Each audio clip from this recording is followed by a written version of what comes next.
After this training session, so what we plan on doing is holding a drawing from the list of attendees. So, most of the time when we have one of these training sessions, we give out some of our marketing materials. So a cooler or a bag chair or something with the credit union logo on it.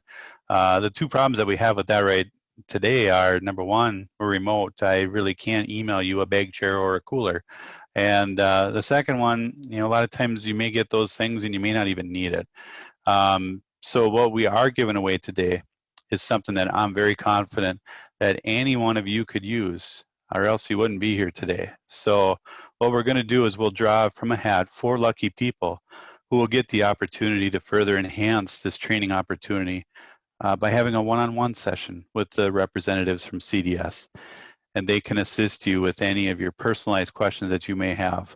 So these one-on-one sessions they do have a value of $250 each. So you'll want to make the most of it if you are one of these lucky winners. So what we'll do is we'll email out a certificate to the 4 lucky winners.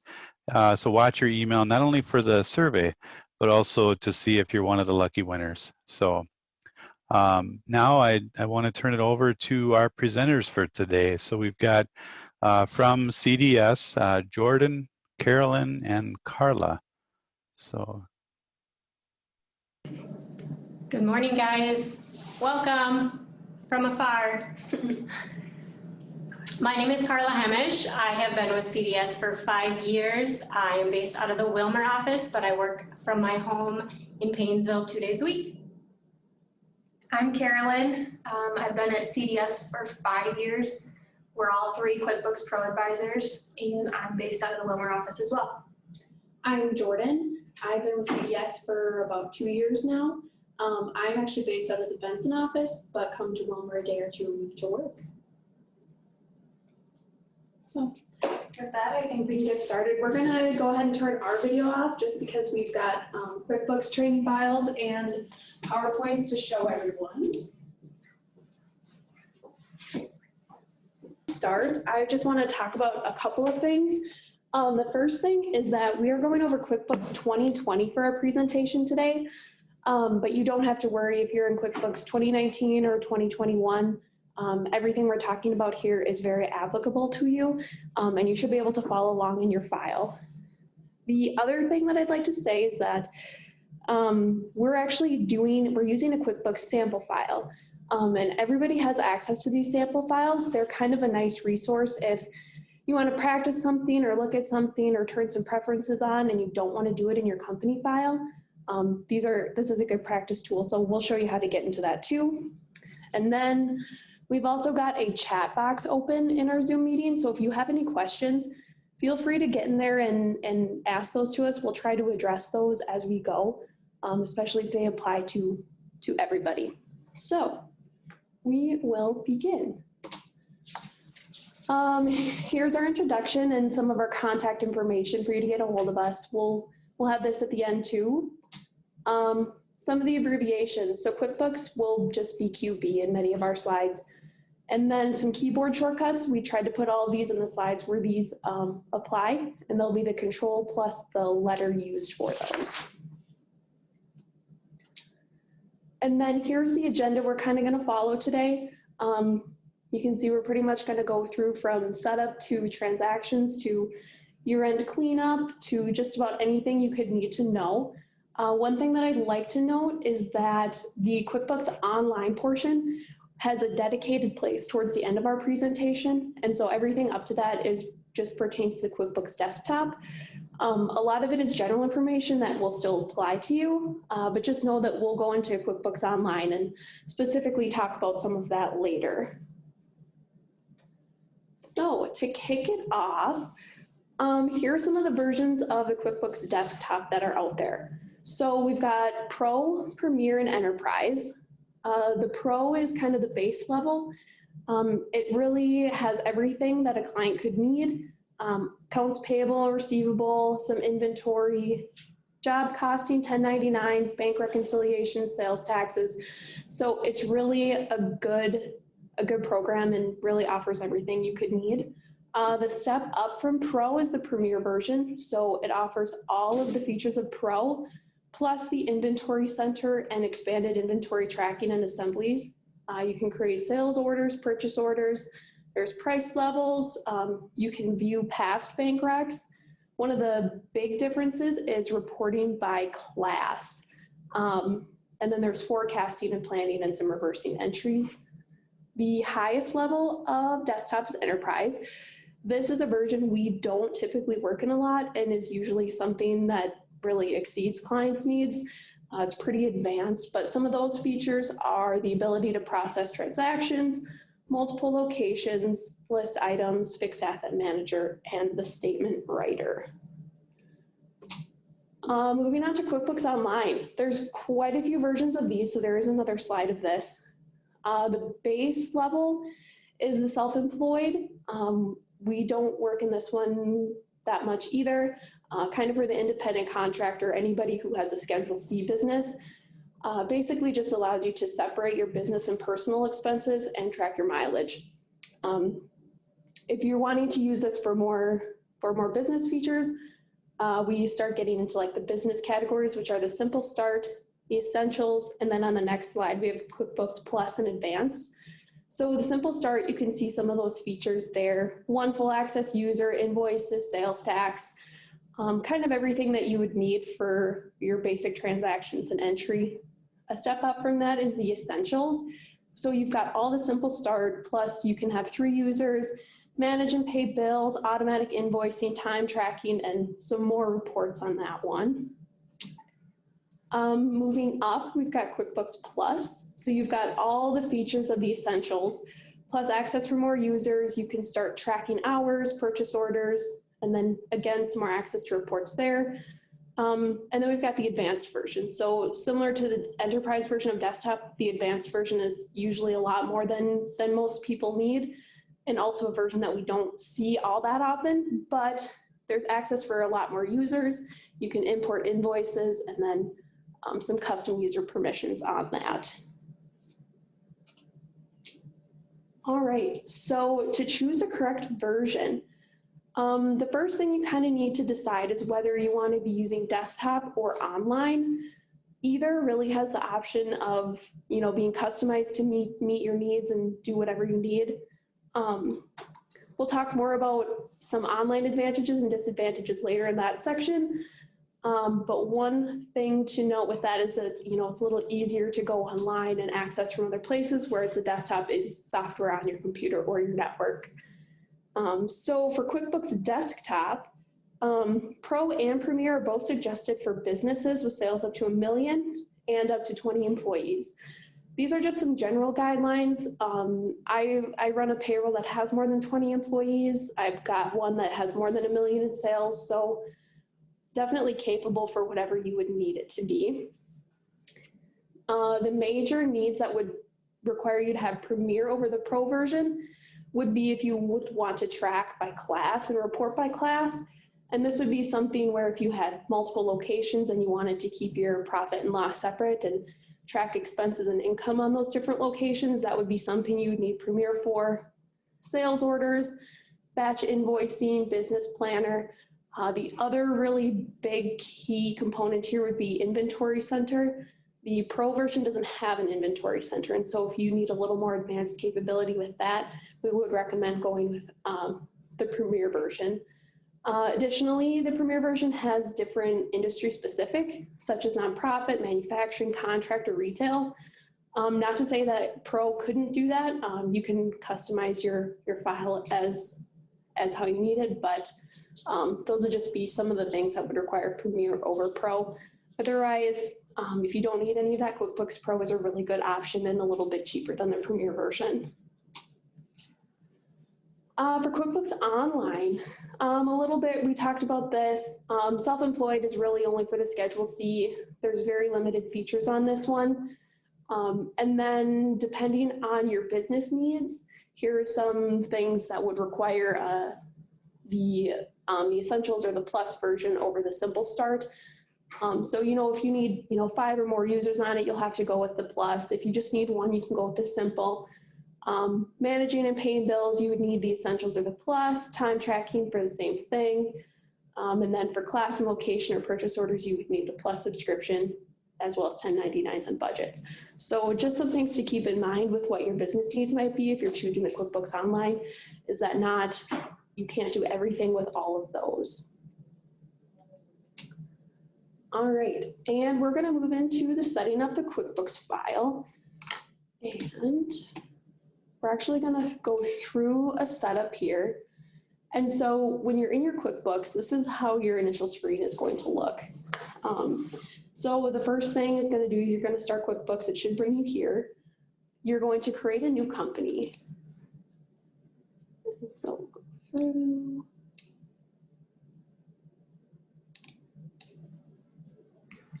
It defaults to being that big. Okay. So it's kind of funky. And so here, we're creating the company file. This is who you're creating it for. Usually if you're creating it, you're probably going to be the admin. And so that's how we're going to do this. And then we'll start setup. If it lets me.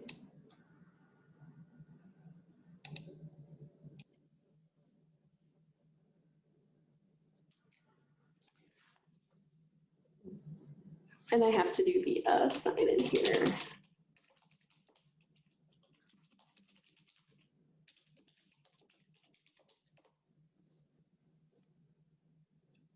Right password.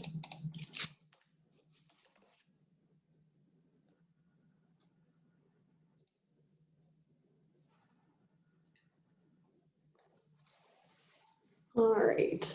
So we just got to get logged in here too. If you don't have a QuickBooks account, it will prompt you here to create a QuickBooks account. And then we'll, have you verify your identification.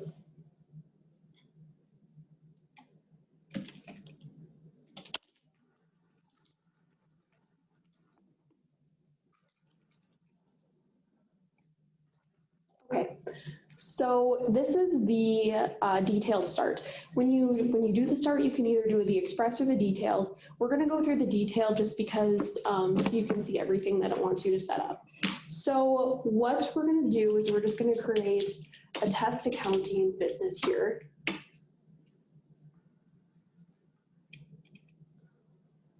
Okay.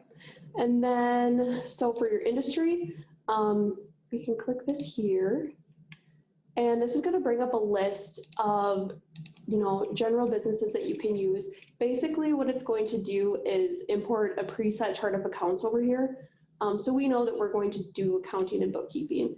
And so here's just kind of a preview of what that chart of accounts is going to be that it sets up.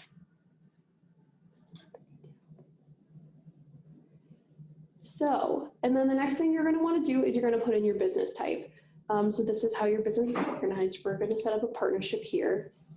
And then the admin email. So this should autofill as you have created your Intuit account. The rest of this is just some data entry depending on your business. And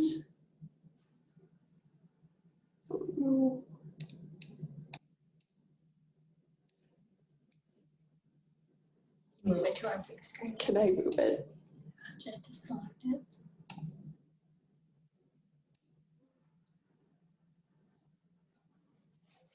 Wow. Sorry, we're having just a little bit of trouble on this one.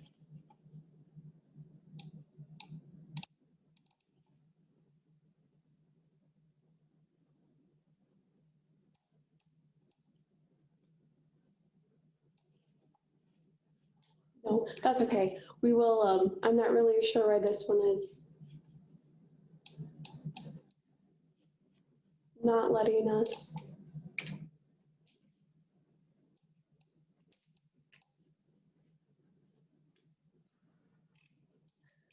That's okay.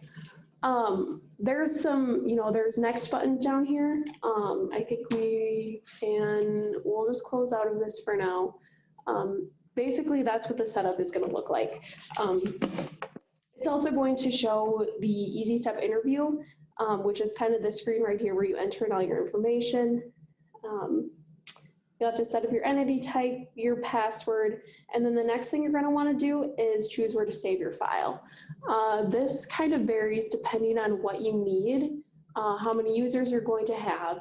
So if you're just a single user, you just need it on your personal desktop, you can just save it down to your desktop and that's just fine. If you're going to be having multiple users or you need multiple people in the company to use it, I would recommend putting it out on your network or on your server. Then the software is out there and other people can have access to that. The remaining steps in that interview process are going to ask various questions about the preferences and your activities. So some of the things it's going to ask you for is if you do sales tax, if you do inventory tracking, and those are all things that we're going to cover here in a little bit as we go forward. So this is what it looks like after we get through that, and we'll show those preferences, and we can go ahead and send out some screenshots or help do the setup too, since we weren't able to actually go through it. So after you get the company basic set up, some other things you might want to set up will be your customers and your vendors.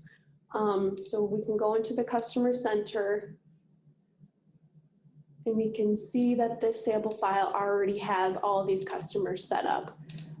So just two things to think about. We can look at the chart of accounts that were pre-filled in here. This is another thing that you want to set up before you enter in transactions, and if you want account numbers and how you want things listed, if you need extra expense or income accounts that weren't pre-filled, take a look at that. And then the final thing that you'll want to set up is your items list. So here we've got this preset items list. So these are for services, for your inventory parts, for any product or service that you're really selling that you're going to be billing out to your customers, including sales tax and discounts and things like that. So this is what QuickBooks uses when you use those pre-filled forms for items, and we'll assign it to the transactions. The final thing that will need to be set up is sales tax, and that's kind of a different setup. So the first thing you'll want to do is kind of determine your sales tax liability. So you're either going to be a monthly, a quarterly, or an annual filer and payer. Just for your information, annual filers have less than $100 a month in sales tax. Quarterly are between $100 and $500 a month, and then monthly filers, you generally have more than $500 a month of sales tax. So just keep that in mind. There is a link out there that you can go and reference to see what that'll be, and you'll have to set that up with the Minnesota Department of Revenue. And then in QuickBooks, we'll make sure to set it up. So up in this edit menu, in the preferences, we've got the sales tax preference down here. And note that in all of these, there's a My Preferences and a Company Preferences. The My Preferences are just going to be specific to your QuickBooks when you open it. Company Preferences are going to set for all of them. So just keep that in mind that if you change something in here, it's going to change it for everybody. And so this is what we need to turn on. Do you charge sales tax? Yes, we'll turn that on. And then we'll go over some sales tax setup items later and how to do this. But in this box, you can kind of set the presets for taxable items and non-taxable items, just the codes for it. And then one other thing to mention is depending on whether you're accrual or cash basis, when you owe sales tax. So if you're a cash basis, you owe sales tax when your customer pays you for it. But if you're accrual basis, you're going to owe sales tax based on the date of the invoice for that. And so we'll hit OK. It'll have this pop up and we'll just hit OK with that. And then it's going to change this preference. A lot of these preferences for turning this on will require to close all those windows and update everything. And if you go back into the item list, there were a couple sales tax items set up and they're down here. And we'll go over how to set those up a little later after we talk about invoicing and things like that. And so the final thing that I'm going to talk about right now is the home page. And if you go into the company, if you're ever going to lose your home page, you can just go to company and select it right here. So just a couple things to mention here is that really you want to follow kind of the flow. You can see that there's all these arrows going to the different activities and transaction entry that you can do in QuickBooks. So up here, you know, here's your vendor. So you've got purchase orders to receipt inventory, and then you enter bills, which flows down into your customers because you're going to invoice your customers. Maybe you have an estimate. And then for your employees to time track and to enter their time. So just, you know, kind of keep an eye on that and know when you should be entering in and kind of following those arrows for your processes. One other thing to note is that your home screen might look a lot different than this one, and that's okay. This is dependent upon the preferences that you have set. And so if you don't do, you know, payroll, you're not going to have this section down here. And if you don't have a credit card set up, you're not going to have something like this here. These are all things that you can add if you need them, but this is probably the most complex homepage that there is out there because everything is turned on. One other thing to note on this is that this view button and the window button will allow you to kind of customize how this looks. So over here is a left menu bar. It's going to show your shortcuts. It's going to show open windows if you have more than one. You can move this. We typically like to have it at the top just because that's what we're used to. You can choose to hide it. You can customize. You can add your home. So here's the home icon right over there. You can choose to view one window or multiple windows if they're open. And so basically what that means is that if we open a few different windows here, it allows us to open them. And then we can choose how we want to arrange them. So we can tile them, so you can have them both open at the same time, or you can choose to cascade them and you can kind of see the different headings that you have. So just some different ways that you can customize this to fit however you would like to work with it. Also here you can go ahead and close all of them if you want to start fresh and not see anything open. So that's kind of the basic overview of the home page. And I'm going to pass it over to Carla to go over some accounting basics.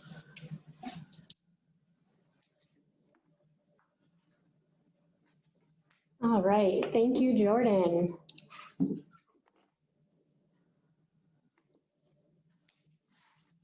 Skip ahead to some different slides since she talked about those already. Now here I'm going to give you an accounting 101 basics just because everyone's in a different field. So we just want to make sure we all have the same knowledge of the basics, which is assets equals liabilities plus equity.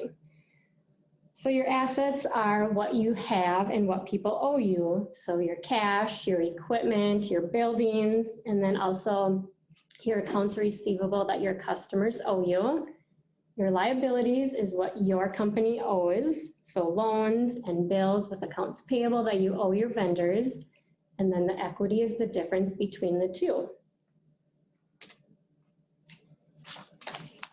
This is the million-dollar question in accounting, cash versus accrual. So cash, money in and money out. When you receive a payment from a customer, so you have the check in your hand, on a cash basis, you claim that as income. And then money out, so an expense, once you write that check, you can claim it as an expense. So cash basis is more the easier, money in and money out, versus accrual.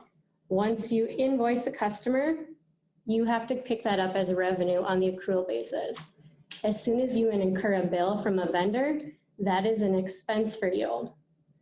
And then we just have a note on the bottom within QuickBooks. No matter what you have as your preference, you can switch reports between cash and accrual just to see the difference. So if you don't match something with your accountant at tax year-end time, pretty good chance is you have the wrong report. Your chart of accounts is a list of all your business accounts and your balances. So the 5 main accounts are assets, liabilities, equity, revenue, and expenses. And these all get tracked within your chart of accounts. On the balance sheet are the top 3, assets, liabilities, and equity. And a balance sheet is a snapshot of your company on a specific date. So it gives you a summary as of that date you set. It doesn't have to be a year end or a month end. You can choose whatever day. If you have like a 4-week period cut off, you can choose that date. Where the profit and loss is revenues and expenses, and that you can choose a range of period of time, and that measures your business profitability. And then the third main report that we use and is popular in QuickBooks is the cash flow statement. And this shows the changes in balance sheet accounts and then the income effects on cash and cash equivalents. Now, Carolyn. Okay, I'm gonna go into lists and bank accounts, and I'm gonna switch back and forth quite a bit between the PowerPoint and QuickBooks so you guys can see it in live time as well. So QuickBooks lists organize a wide variety of information. You can see your customer data. If you fill everything out in the customer centers, you can see a list of the name, address, other information. We've used it for some companies to do mail merges or to send out like mass emails to your customers. You can get contact information for vendors, and then you can also see your different products and services if you're doing inventory tracking. So to display the chart of accounts that Carla was talking about, you can either go to, let me pull it open here, your lists and then chart of accounts, or on your keyboard you can use Control-A. So this is where it's got your bank account, so your assets, your liabilities, equity, income, and expenses. So typically it shows the balance sheet accounts first, followed by your liabilities, equity, income, and expenses. You can resort it if you want to, simply by clicking on the name or the type. It will resort your list that way. You can also do by the balance total if for some reason you wanted to see that.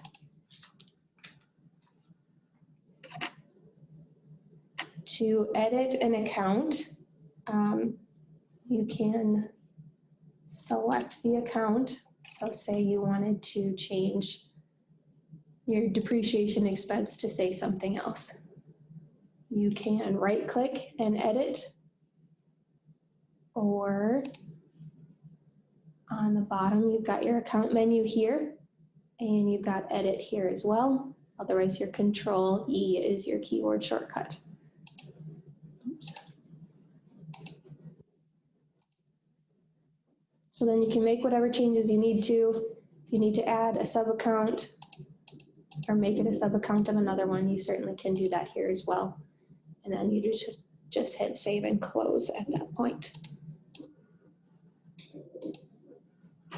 If you need to add a new account, again on your account menu, there's new or Control-N on your keyboard. You would select the type of account that you want. So say you want to add an expense and then continue. You can add an account number if you're tracking that. Account name, let's just say it's bank, please. And then save and close, or save and new if you're adding in multiple. And then it'll list it on your chart of accounts. To merge different accounts, so say you've got two different ones for bank fees. You've got this one, and then you've got like a bank service charges here. We don't need two of the same account, so we can put those together. What you would do is you would find one of them, edit the account, change it to be exactly what the other one was.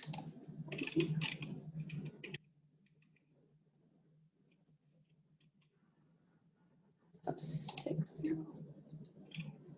And you have to label it exactly the same for this to work.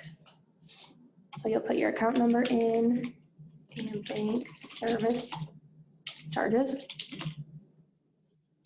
and then save and close. It says this account number is already being used. Would you like to merge them? And you would click yes.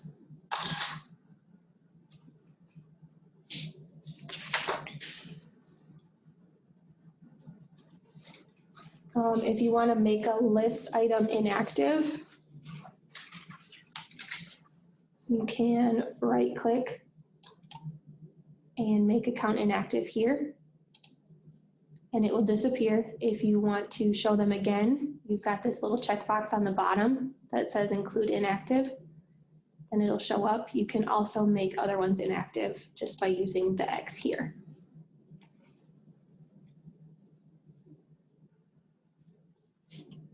Going to your customer center. So to add more customers, you've got customers, customer center, or Control J. Or from your home screen, you can hit this little heading here as well, and it'll take you to the same spot.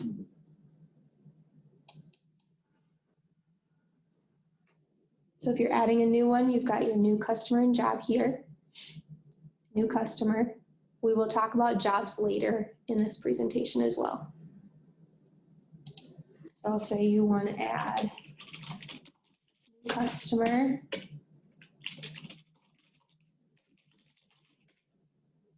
And you can fill out as much of this as you want or as little as you want.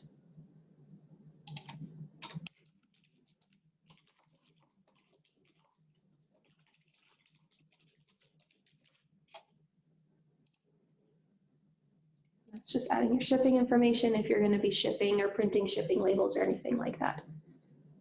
You've got your payment settings. So this can be used if you are going to be accepting payments directly through a merchant account. I believe we'll be talking about that merchant account later. But you can enter in their credit card information, and then when you get to the point of receiving payments, it will automatically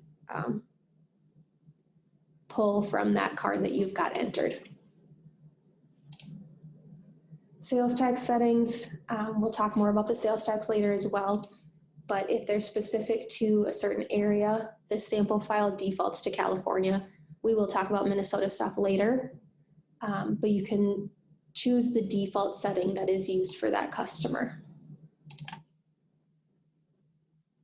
And then customer type, if you're tracking, I've got a client that they're a yacht club, so we track members and non-members. You can add those different customer types, and then when you're pulling different lists or reports, you can filter by those types to get your contact list for your members or your non-members, or even if you've got contractors versus employees, you can sort that way as well. If you're tracking by sales reps, you can enter that information, but you don't need to do that to be able to continue on. The main things you need is at least a name, and it never hurts to have the address as well.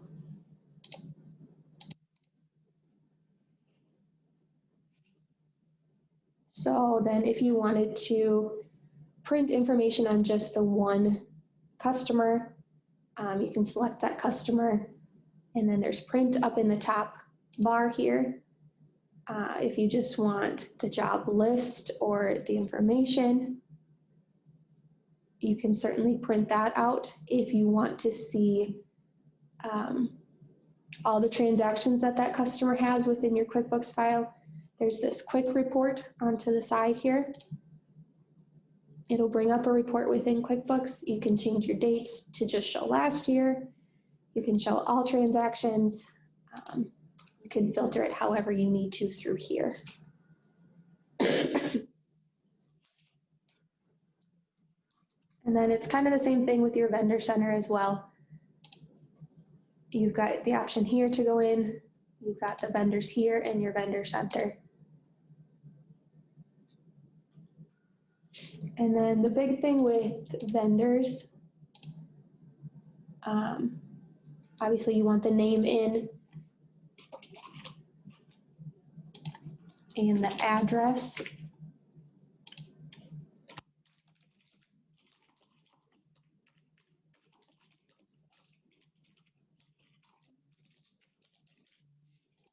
And then if you are going to be doing 1099s through your QuickBooks, you want to make sure that you get that tax ID number if they are eligible for 1099s. If you get that on the front end by getting a W-9 from the vendor, it'll just make it easier when it comes year-end time for the 1099s. If they offer any sort of discount, you can enter that here. And then when you're paying bills, which we'll go over later, if you're within that discount time frame, you can automatically deduct that discount when you're paying the bills. Within the vendor center, if you are either entering checks or the bills, you can say you've got the one to CDS that we're working on here. You know that it's going to be accounting fees, so you can set the default so that when you're entering that check or that bill, this account automatically comes up as your expense. You don't have to try and remember what that was for. And then here again, if you've got different vendor types, you can enter that as well, but that is not necessary, that is optional.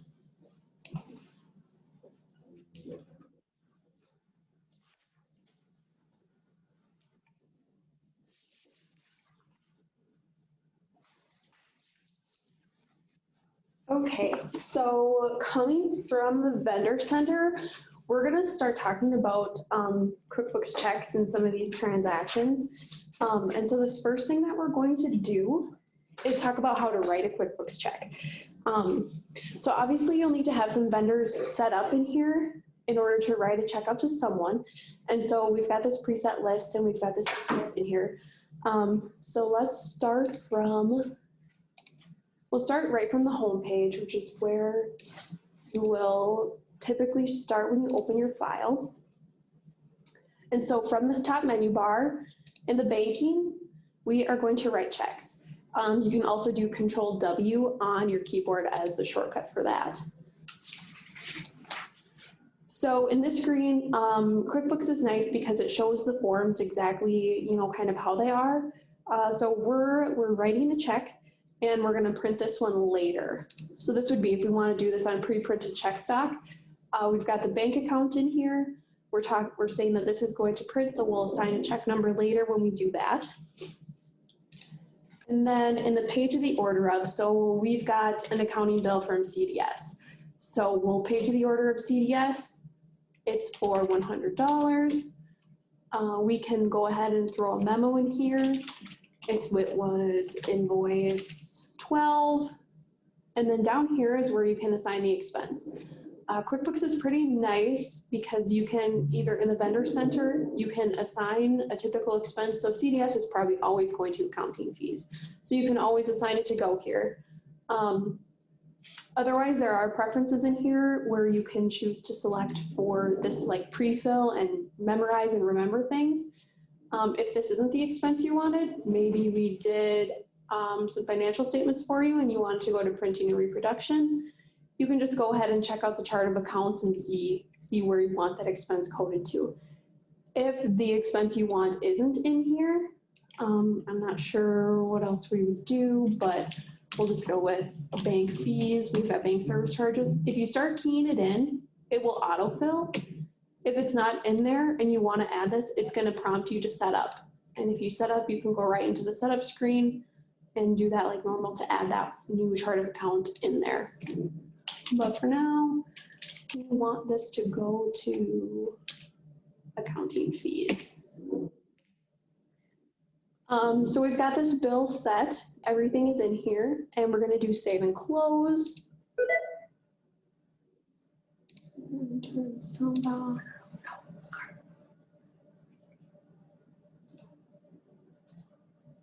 Okay.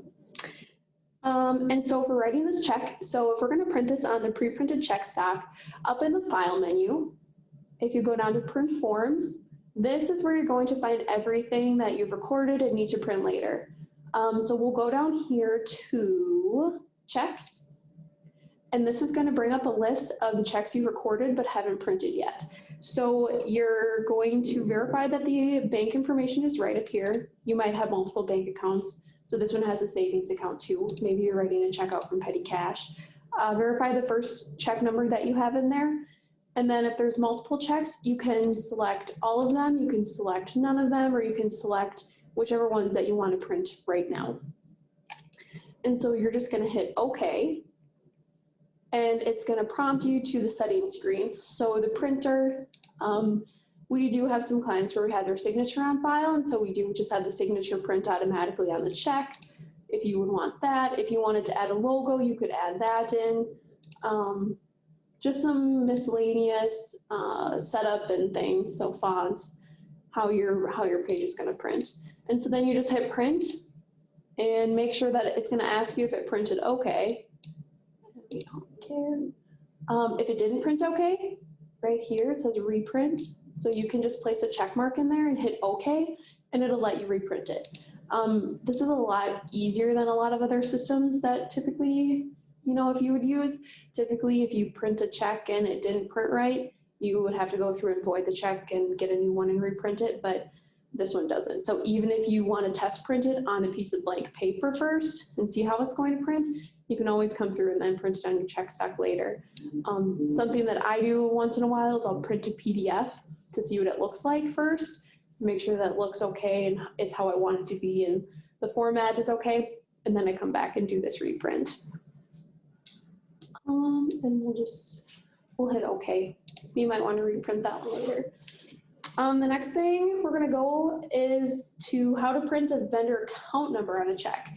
So this was a specific question that we had in the RSVP, and so we're going to go through quick and go through how to do that. So the first thing you need to do is you have to have that preference turned on. So the preferences menu is always in edit at the very bottom here in preferences. We need to go into the checking preferences. And so here again, here's some my preferences and company preferences, how you would want to open this up. So this is a company preference, so this is going to change for everyone. We need to check mark this box right here to print account names on the voucher. And then we'll hit OK. And then the other thing that needs to be set up is the account number needs to be set up in the actual vendor itself. So we need to go into the vendor center, either up through this menu bar in the vendor center or right here at this header, or even up at this menu bar, however you like to get there. So we wanted to reprint the CDS check because we want to put the account number on there. So if you double click into it, we'll get to the fields for it. This setting is in the payment settings tab over here on the left. And right here is where you can put the account number for it. I will say that I tested this one out and it doesn't print any text with the field. So if you wanted to actually read something like account number, you have to type in the text for it. Otherwise, it will really only print the number. So here's our vendor account number. We're going to hit OK. Everything should be set up okay. We have a check in the queue because we wrote that one out and we wanted to reprint it. So if we go back up into File and Print Forms, we're going to reprint that check. So here it is. It's the same check that we did. Verify the check number again. I will print this one to PDF so it shows up.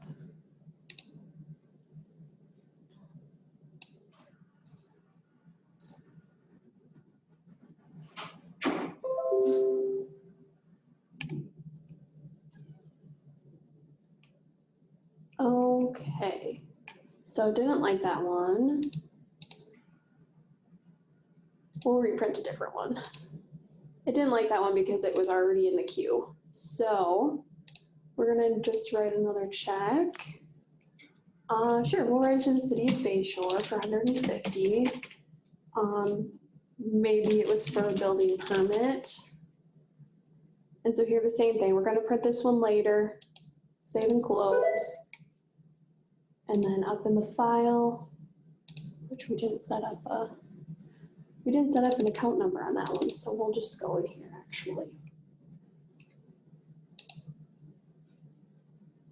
Okay, so we're just gonna write another check to CDS so it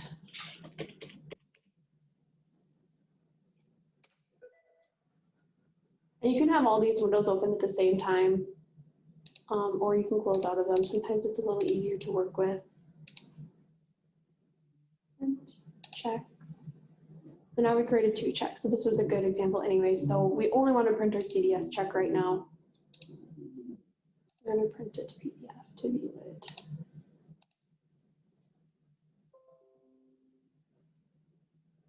And it's not showing up. I just did this. We can take a look and come back. Yeah, we'll have to take a look at this one. But if you look at the slides in this, you can see, if you turn that preference on and you enter that account number into the vendor settings, there is a screenshot on slide 38 it is, that shows where the account number shows up. So it should be showing up, this is about where the memo line would be. So it should be showing up there, and it shows up on every stub that you have. So some of them, have 2, or some of them have 3. So however many stubs you have, it should show up on everything. And we'll just do okay. The next thing we'll go and talk about is entering a handwritten check. This is just a check that, you wrote out by hand for something. It's in the same window. So banking, write checks, or the Control W. And then for this one, we don't want to print it later because we already wrote this one out.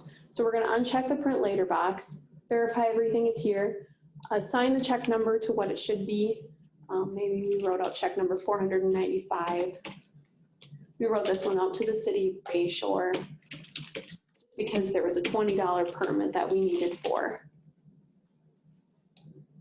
And so it's the same process as doing a pre-printed check, except you just want to have that box unchecked because we already wrote it.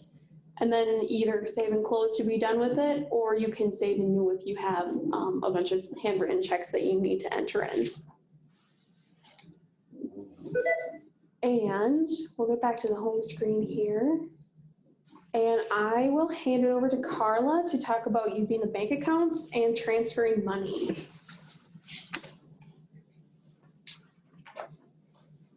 Well, we can't see you guys, so we hope you're all staying awake and learning something. I mean, we're talking to a TV screen, so we're hoping you're staying awake. But all right, so continuing on, we are going to transfer money between accounts within QuickBooks. This is not the physical transferring money in the actual accounts. This is just recording it within QuickBooks. So if you go up to the top in banking, there's this transfer funds option. And here you would set the date. So if you did it last week, or you did it days ago, or you're going to do it tomorrow, you can set the date. And then this is from, so we're going to say we're moving it from our checking into our savings. And if you do class tracking, you can assign it to a class. Here you would enter the amount. And then if you need to put a memo, you can, otherwise it just defaults to that. And if you have multiple, you can hit save and new, or if we're done, we can hit save and close. So that is the simple way to do it, transfer funds, or you can do it through a journal entry, but that is the easiest way. But if we want to do it through a journal entry, you can do company, make journal entries, and then the same thing, the date you did it, you assign numbers. And then here you can code it. It's going into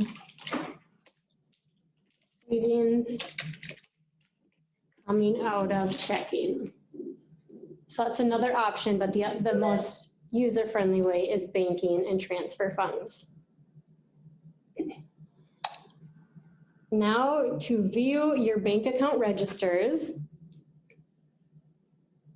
you go up to banking and use register, or Control R on your keyboard. If you have multiple bank accounts set up within QuickBooks, you can choose which one you want to view. So we want to go look at our savings account, and you click OK. And it's going to be just like your other registers, like if you use the old school paper check register, but that's how I do it, but this is the way you can view it in here, just like that. So here it is, it's in chronological order, line by line. And then you can see that this checkbox, This column with the check mark means it was reconciled. So you never want to change anything that was reconciled. At least don't change the amount. And then here is the payments. Here are the deposits into that account, and then the running balance on the far right column. I want to go look at a different account. I forgot something. So we want to look at our checking account.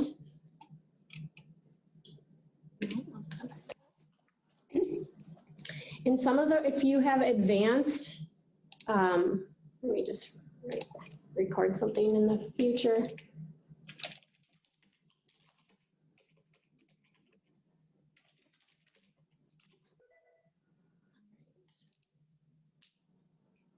So if you have something recorded in a future date, this blue line right here is going to be today's date. So anything below that blue line is in the future.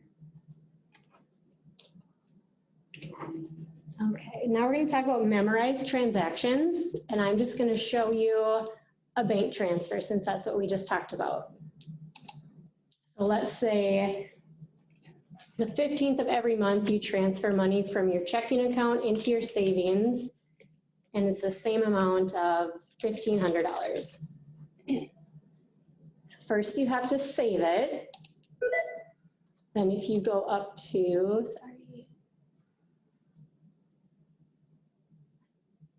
edit, and then you want to memorize this transfer. So within here, we're just going to say monthly, however you want to name it.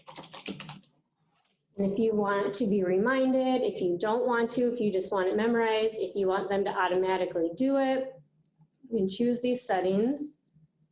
You can choose how often it's going to happen. And this one, we're just going to pretend it's monthly on the 15th of every month. And if you want to do it, yep, we're going to do it every month for a year. And if you want to do record in QuickBooks days in advance or on that specific date, here you click OK. Then to view it, we're going to go up to lists, down to memorize transaction list. And right there it sits our monthly transfer. It's the amount, it shows the frequency. Yes, we want QuickBooks to automatically record it for us, and the next date will be December 15th. Now let's say, okay, we're gonna roll into a new year, we're gonna change that amount. We wanna edit it, so you highlight it, right click, edit, memorize transaction. You wanna change it, you can go right in there. Nope, don't remind me. Or yes, remind me, but I wanna do it weekly. Sorry, my mouse is a little jumpy. So we want to do it weekly, starting on the 15th of December for 24 weeks.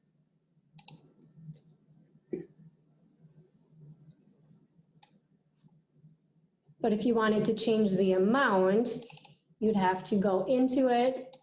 Sorry, I double clicked on that. I should explain what I'm doing. So I double click on this one. I'm going to edit the amount to make it 5,000. And you go up to edit, memorize transfer. And if you want it to replace your existing one, you replace it. If you want to add a new one, you can click add, but we're just going to replace this one. So now when we go back, it updated our amount to $5,000.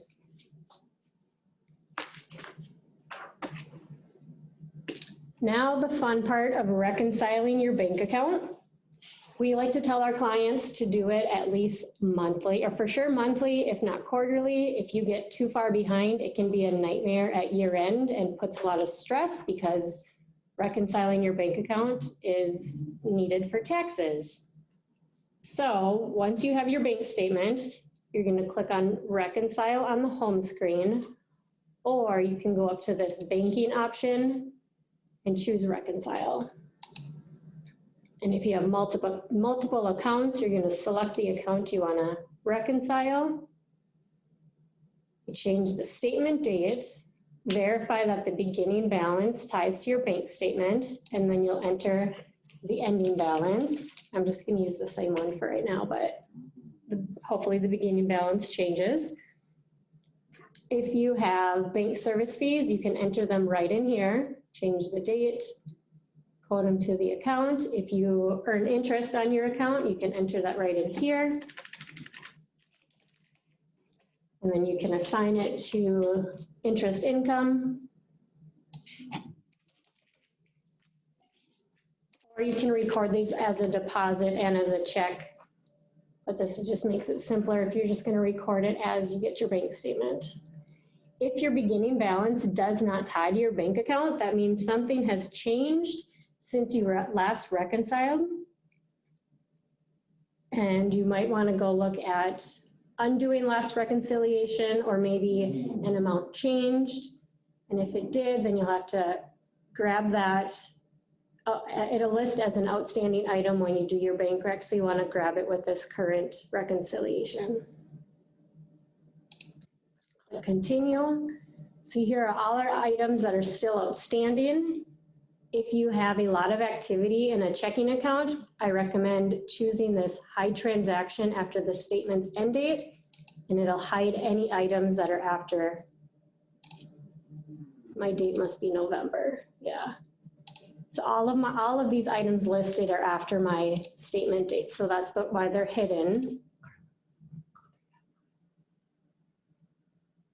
Okay. So if you realize, oh, I entered the wrong ending balance right here, you can go to this modify button and you can go back to that begin reconciliation screen. So, oh, I chose the wrong date, and you can edit it right there live. And then continue, it'll bring you right back to this screen. Now if we click hide, we'll be able to see some. All right, so you can go through this and click which items are on your bank statement that cleared the bank for that month. We'll say that one's still outstanding. These items down here will total up what you have marked. So your deposits are over here. So your total deposits are $7,500. As a check figure, it's nice because bank statements total those up. At least I know the credit union statements do. So it's a nice check figure as you're going. Okay, I know my deposits total. We're good. And then your checks and payments are on the left side of the screen, and you'll want to make sure those total. And those could be your debit cards and your checks that you wrote. So on the credit card, or on the credit union statements, you'll have to add up those two sections to make sure those total. Or if you go through all your handwritten checks first, double check that figure and then go to your auto debits. But the big key here, you cannot click reconcile now until this difference in the bottom is 0. We as accountants hate the account reconciliation discrepancy account. Do not hit reconcile now until that difference is 0. Even if it's, I mean, a couple cents, yes, but do not, like right now we would not reconcile because we're off $18,010. So you'll have to go back and look, double check against your bank statement, use these as check figures again.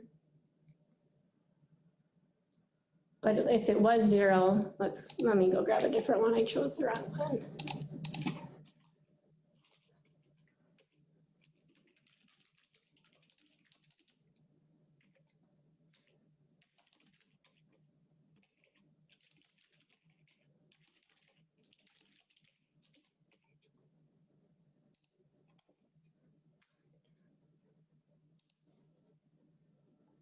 Here, this is a checking account, so there's a little more activity than that savings one.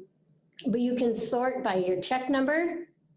Like I know the credit union statements all are in chronological order by check number, so that's nice to go off of that.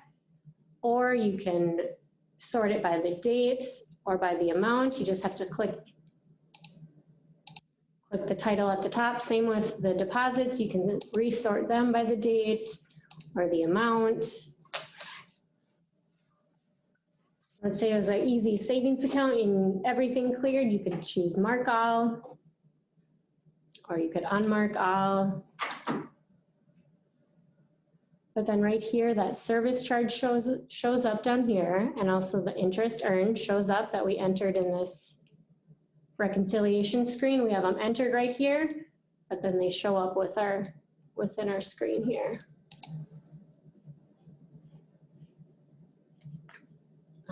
I need to get rid of them to show you a reconciliation report. Is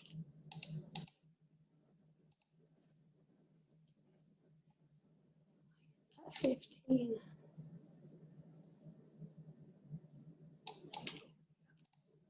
Okay, so my difference is 0. So I can hit reconcile now. When this screen pops up about reports, we recommend at least viewing the detail. You don't necessarily have to print it out, but at least display it and review some items. So it's just a summary of what you chose. So here was our beginning balance, our clear balance, which was nothing. But then review these uncleared transactions and make sure that they're not too far outdated. Anything past 6 months or a year, worth looking into voiding, which we'll look at in a little bit. But review the uncleared transaction. Maybe they were duplicate debit card transactions, or maybe a check got lost and you forgot to void it. So look into these uncleared transactions, and it's all by checks, and then the deposits are down here.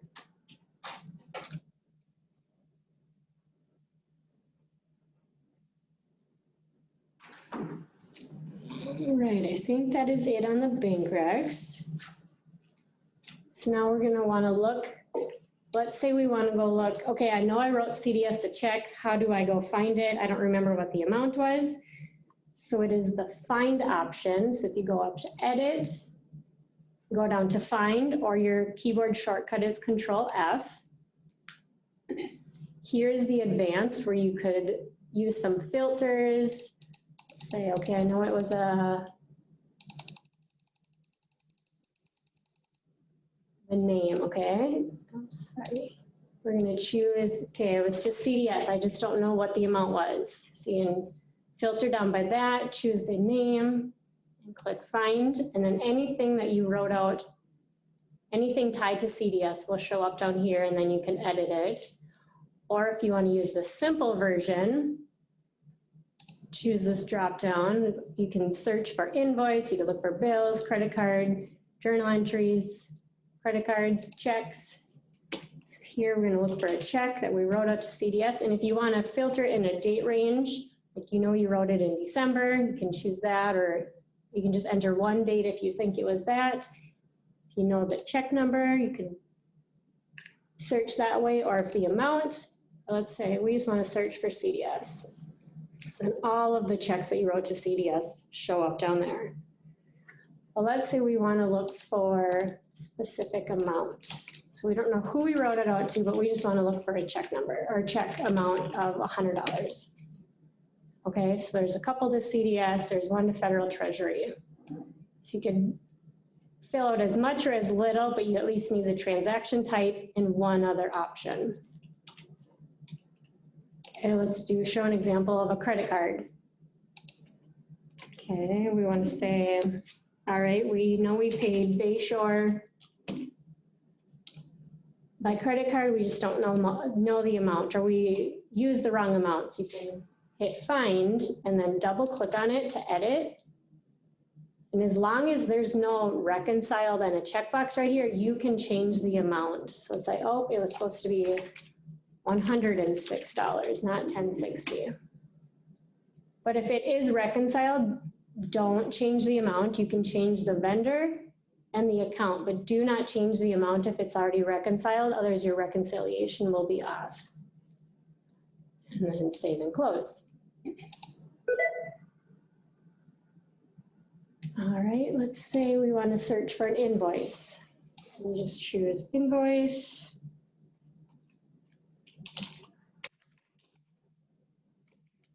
Type in the customer name. Okay, these are all the invoices that we've sent to Brian Cook. If you click on them, it'll give you some details. It'll show you the actual invoice. Okay, this one hasn't been paid.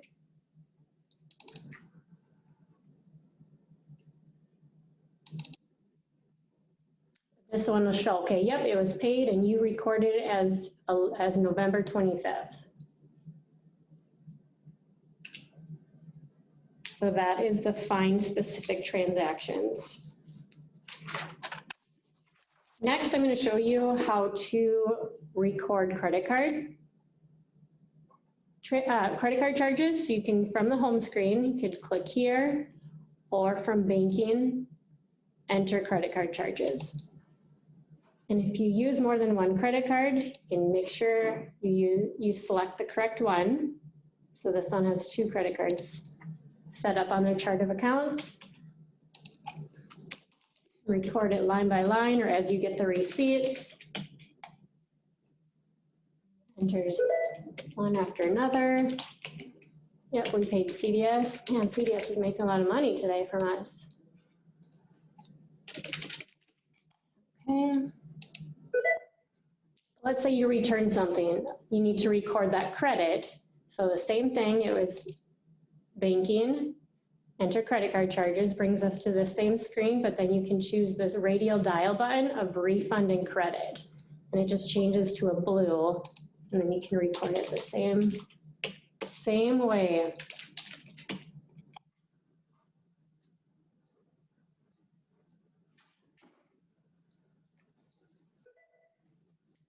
All right, so we have everything recorded, but now we need to reconcile our credit card, just like we reconciled the bank accounts.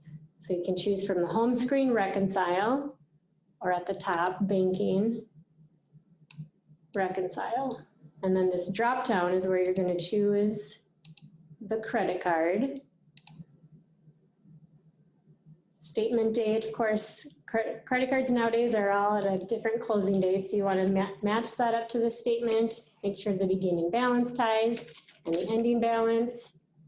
If you have a finance charge, you can record that right in here. Bank service charges. Again, you can record it to a class if you're class tracking, and then click continue. You can hide those transactions after the statement date. But of course, I didn't choose a late enough date, but I would hide everything. And then you just same way, choose your charges and then choose your payment.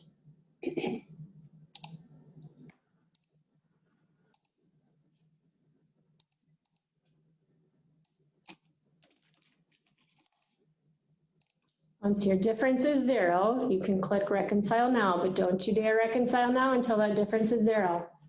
And then this make payment screen comes up.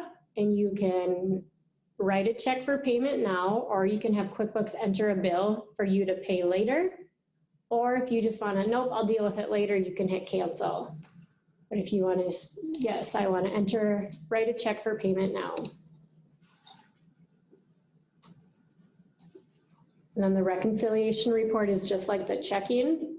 Always view the detail and review the outstanding items or uncleared, and make sure that they're not just duplicates. So then this write a check to pay that bill. It codes it to the liability right away for you. Save and close. All right, that is reconciling the checking, savings, and a credit card. Just a note on that stuff, if you're tracking, like Carla showed the transfers between 2 different accounts, or even paying the credit card, if you're tracking both the checking and savings and you're transferring funds within QuickBooks, you only need to enter it once. You don't have to enter both sides of it, otherwise you're going to have double transactions. If you're showing a payment on a credit card, as long as you code the expense category on that check to be that credit card liability, you don't need to record another payment within the credit card charges stuff. Yeah, so kind of what Carolyn is saying is that if we're paying off our credit card, if we go up into this write checks, this was paid, so maybe this was paid online. So we're gonna say that this was an auto pay. And what was the credit card name? QuickBooks something. Okay, That one. so in this page of the order of, you can choose the credit card. And so say we're paying $100 on it. And so from your chart of accounts, there should be a, right here. Okay, right here. So right here is where your credit card is set up. So it's going to be the vendor, but it's also going to be the chart of account expense. So this is the way that you can record those payments on the credit card too. And so we just saved that. And then if we would go and look at the reconciliation for that.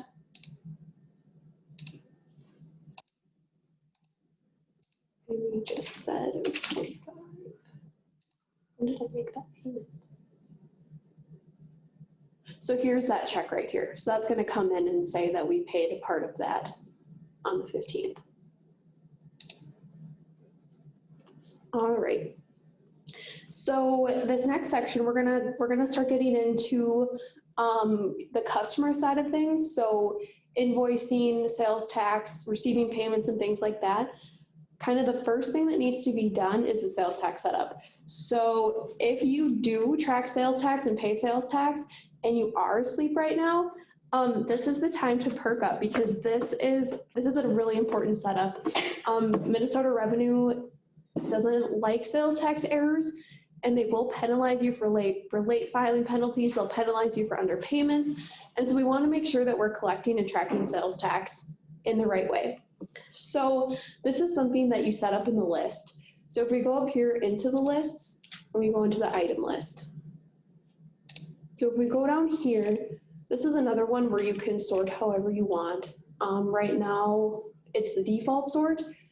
I'm going to sort by type and find the sales tax stuff right here.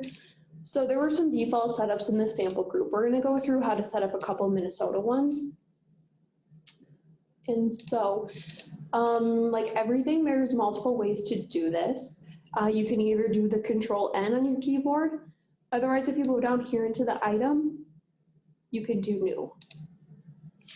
And so for all of these in the item list, this is basically your setup for everything. So if you're setting up, invoicing things for your customers for your services or inventory, or you're setting up a discount, all of those get set up here as well as your sales tax items. And so I'm going to show you how I usually do sales tax. I think it's the easiest way, but the first thing you have to do is set up each sales tax item. And so what you have to be careful of is making sure that you're setting up for the appropriate ones. So, there's just a general Minnesota sales tax. So we'll just set that up as Minnesota. We're just going to call it Minnesota sales tax. And we know that that is 6.875%, just in general. This tax agency, this is going to be the Minnesota Department of Revenue.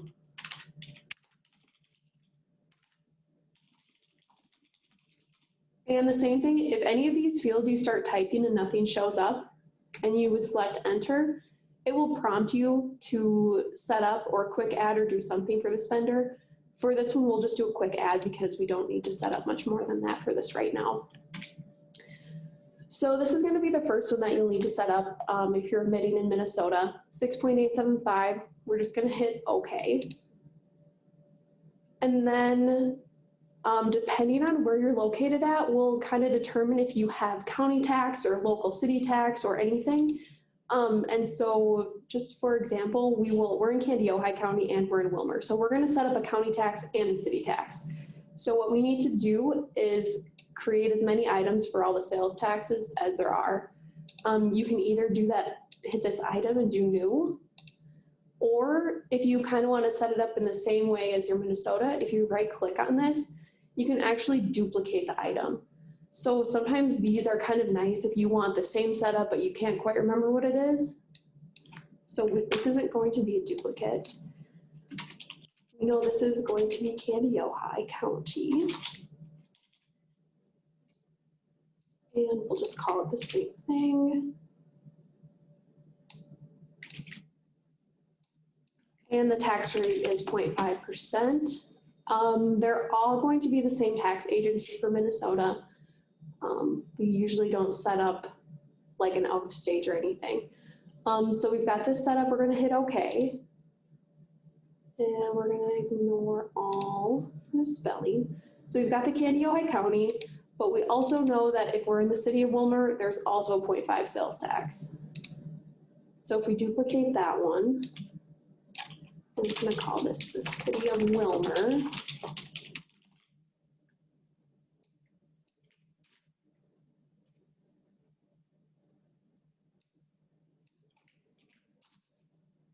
you can name this description anything you want. It could be short or shorter or longer. You can just name it the same thing.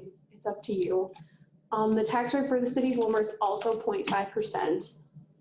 And it's also being remitted to the Minnesota Department of Revenue. So we're gonna hit OK on this. And ignore everything there. So that's kind of how you set up the items. One other thing that we're gonna go through and do right now is that, so if you are business located in the city, you have state sales tax, you have a county, you have a city, you're probably not going to want to have to indicate each of those on a separate line item on your invoices. So what we can do is we can create a grouping of these. And so we're going to go to that item in new. So we set up all the items. We want to set up a sales tax grouping. So in this group name/number, I want this to be the state tax. I want this to be the Candioi County tax, and I want this to be the Wilmer City tax. So we can just charge it all in one go. We're just gonna call it that. And so down here, so you have to have those items set up first, because when you select this drop down, it's gonna show up with those items. So we want the Minnesota, and right here it pre-fills everything you set up. So all the rates should be the same, the tax agency. We want to add the Candioi County with the 0.5, and we also want to add the city of Wilmer for the 0.5. And so if you go out to the Department of Revenue's website, they have a bunch of different ways that you can view what the sales tax rates are for a particular area or the city or the county. And they do have it set up, so if you say, well, I know I'm in the city of Wilmer in Minnesota. If you go out and find that one, it should give you the sum total of everything that you should be charging if you're there. And so we do know that the total for Wilmer City is 7.875%. And so we're gonna hit OK. And ignore all the spelling errors. And so you can see right here that this is set up as a different account type. And so you don't have to always use the grouping. If you're just in Minnesota, you can just select the Minnesota on the invoice, or you know, if you have a different county, I don't think it has one, but you kind of just need to set these up depending on where you're located at and where you're at in the county or the city to set those up.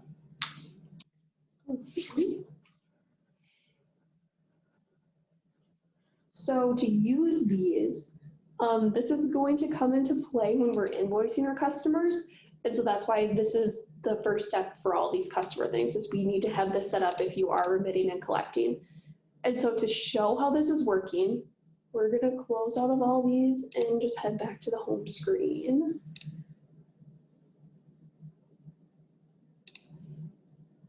And so from here, we're just gonna do a practice invoice for the customer, and we'll go over creating invoices and sales orders here in the next section here. We'll just do a practice to show the sales tax. So from here, again, you can either go into this top menu bar, you can go into this menu bar, or you can go down here to this header tab. And so we know that we want to create a new invoice for, let's see. We'll create an invoice for Carolyn since she lives in Wilmer. Oops. And we're gonna go up here to new transactions, and we want to create an invoice for her. So here's your invoice screen. We'll talk about templates and stuff later. Just, you know, fill this date in. Your invoice number should autofill based on the next invoice in line. Her stuff should pre-fill in. So we're just gonna pick an item here, and we'll talk more about some items later during the setup, but we want to invoice Carolyn for an appliance. We want to invoice her for a window, and her appliance is gonna be 75, and her window is gonna be 150.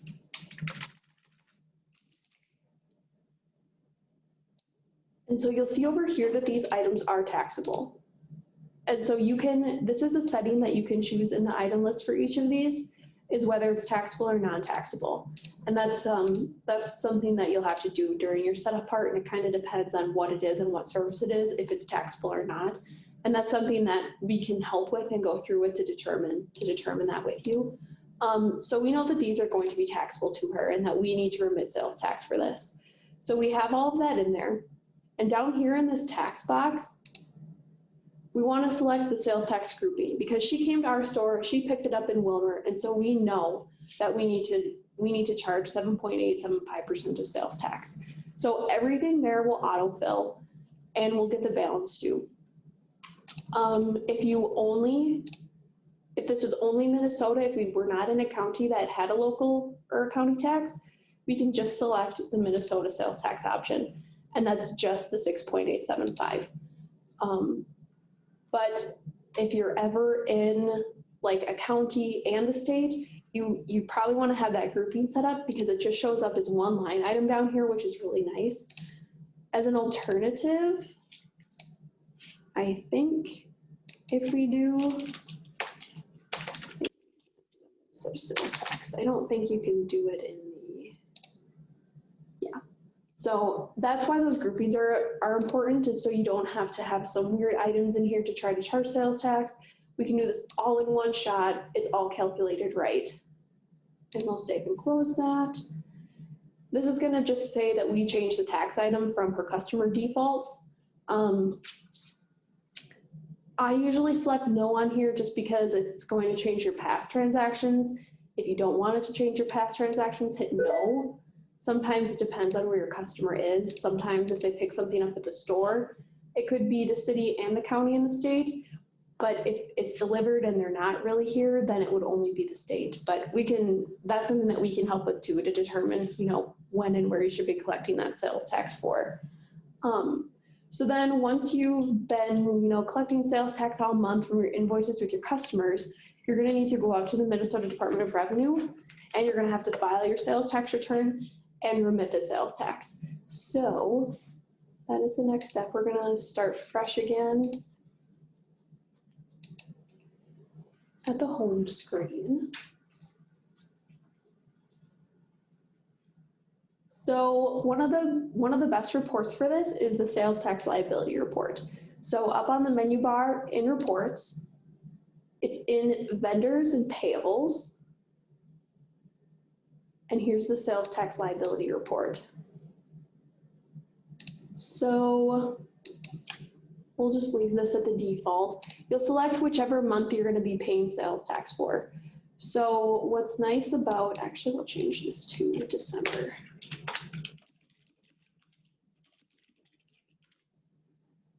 We'll change this to December because we know that the Minnesota one is in here. So what this is going to show you is it's just going to show you a summary and the breakdown of where you're collecting sales tax and where you're remitting to. Right here, this is the agency. And so, these are California. Minnesota, you always just remit to the Minnesota Department of Revenue. They collect the county and the city taxes. You don't have to worry about setting up a different agency to pay to. So it's going to break it down by your total sales, by taxable sales and non-taxable sales. And so ultimately over here in your tax collected and your sales tax payable should calculate the amount of tax that you've actually collected and should be remitting to your state agency.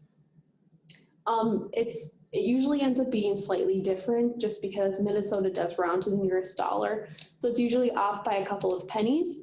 But that's something that we can also help with, and we can help, set up your Minnesota revenue account and show you how to file sales tax and do that.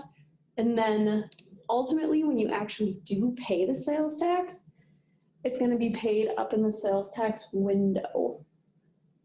And so again, if we go into, well, not again, that was reports. So in this one, if you're up in the vendors menu, here's kind of the sales tax summary of everything that you can do with it.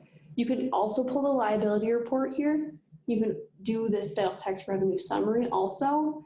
It's just, it's a little shorter of a report than the detail report is. So we're paying $936 in sales tax. And this is where you want to record your sales tax. If you're tracking it in QuickBooks, this is the window that it needs to be recorded in. It's not as simple as just writing a check and paying for it. because QuickBooks does track these separately. So we want to show sales tax due through December 31st. And so it should show up with a summary of everything that you had due and to all the different agencies that you were due to. So just for us, because we're not in California, so you're just gonna mark in this column here what you paid. And then the Department of Revenue website's will tell you exactly what is due for all of these. So like I said, it usually rounds. This will probably be 15. This will probably just be 1. And this will probably just be 1. And so in this window, you just want to make sure that you're marking what you're all paying, and you want to make sure that the amount paid matches what the amount due on your return is for that month. And so you can just hit OK. And now that sales tax has been recorded. Because it's off a little bit, there is an adjustment that usually needs to be made. And so if you go back up into this vendor's menu and into the sales tax, and we'll just go back into the pay sales tax and see what it is first. So we know we already paid this.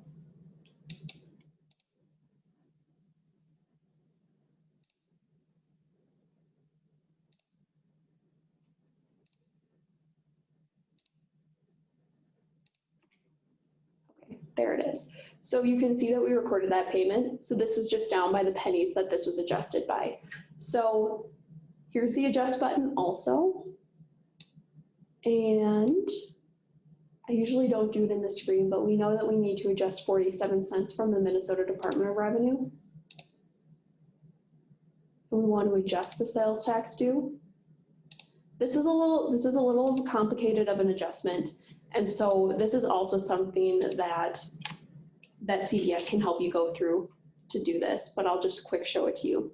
So your vendor is the Minnesota Department of Revenue. There is a sales tax payable adjustment account.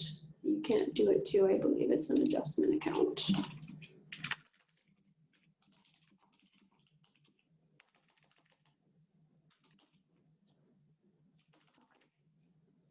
Otherwise, we usually just stick it back into construction income to adjust to. So we need to reduce sales tax by 47 cents.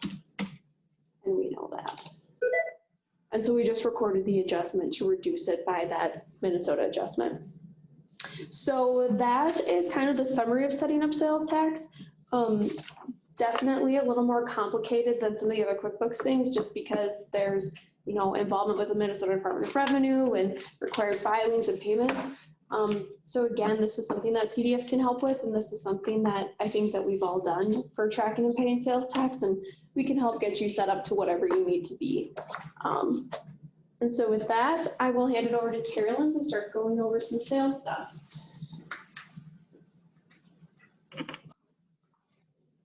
Okay. So Jordan kind of started with this stuff with entering in the sales tax items. So now we will enter some actual inventory items. If you go up into lists and item list, this brings up that same report that Jordan was looking at. You can see that a bunch of these are already set up. If you are tracking inventory, you can see that there's inventory parts.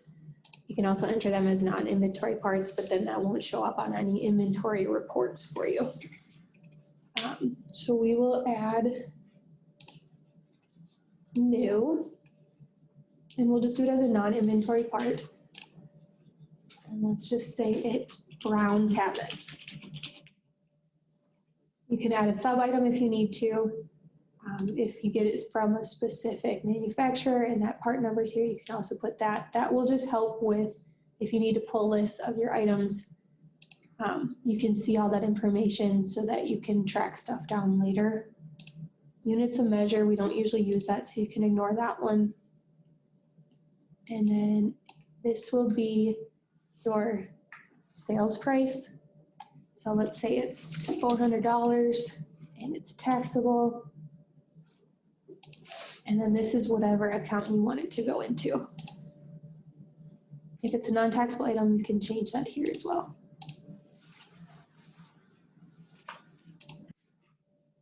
So you can set up as many items as you need to. If you need to edit an item, it's right here and it'll just open it back up again. If you need to have a description, you can put that here.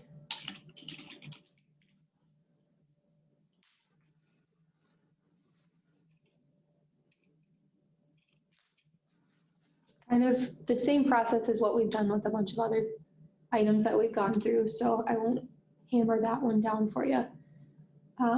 To do an invoice now, Jordan started with this a little bit.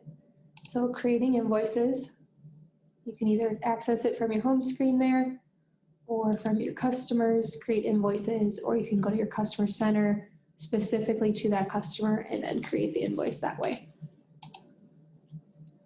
So say we're gonna do to me again. And then I purchased these brown cabinets. It's the same thing as what Jordan just went through. And then here is your sales tax again. So pretty self-explanatory. If it's non-taxable, you would change it here. And then that would show 0. The big thing with invoicing is that you want to make sure that you're using the correct sales tax rate, so it doesn't screw anything up later. Or if you want to customize your invoice, say you want to put your logo on, or you want to change fonts, or you want to add data fields, it's definitely something that can be done. It takes a little bit of tinkering, so you just got to be patient with it. If you go up to your templates, so lists and templates, all of these defaults are available, I believe, within any company file. So you have all of these. Most people probably use the Intuit product invoice or the standard statement if you're printing monthly statements. We will use the Intuit product invoice for this. So then on the bottom, you've got your template options. You can make it inactive if you don't want it to show up in your list. You can delete it, you can add a new one. But I'm just gonna edit it. You can also change your type of invoice here to show the look of it. Or if you've got some downloaded from the internet, you can do that as well. Most people just use the defaults. If you're gonna add a logo, you can select this here, and then you would search out to where your logo is at. If you want different color schemes, say you want green, you can select that. And then if you want to change the font on anything, you can do that within here as well. The main thing within here is if you want to do additional customization, it's going to make you make a copy of the invoice so that the initial template is not edited in any way. So say you don't want the purchase order on there, you can remove that, but you want the due date on there, you can add that in. And then this is just showing that it's going to overlap with other things. We will move it later. So you can see that it put it here, and that's where it's saying it's overlapping. You can remove a bunch of other items if you want their birthday on there. Columns, you can change all that stuff as well, but we'll just stick with these items. Then you can go into this layout designer, and this is where you can move everything around. So we know that when we put in the due date, it put it in the middle of everything. So we need to move that. And it's just a matter of finding the correct box.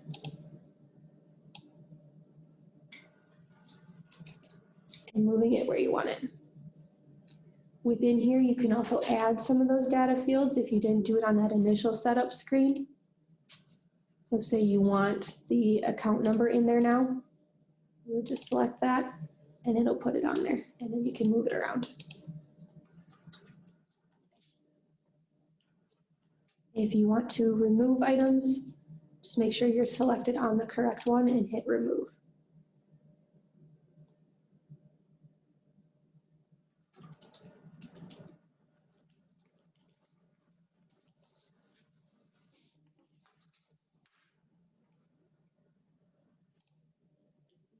Cancel out of here.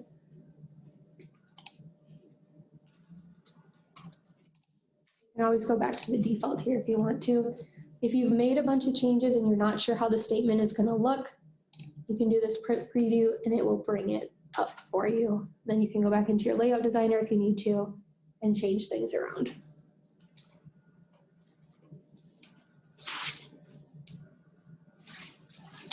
If you want to email invoices to your clients, so you've got to have their email set up in the customer center. And then from within your invoices, you've got this email option. And then you would select your invoice. You would have to have your email program set up on your computer that you're going to be emailing from, so you can use Outlook, Outlook Express, or Windows Mail. This is installed on your computer, and then you need to have a PDF program, whether that's Adobe or something else, installed on your computer because it will send that as a PDF. It will also send out a cover letter with that. We won't be going over that, but if you need help with that, we can definitely do that.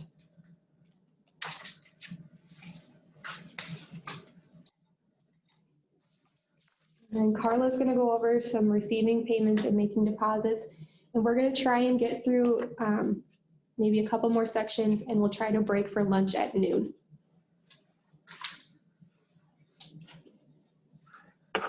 All right, so now that we've invoiced our customers, we want to, and they've paid us, we want to record their payment in QuickBooks. So back on our home screen here, you kind of have the spider web, and we created the invoice. Now we're going to receive payment, or you can use it from the customers menu. Receive payments.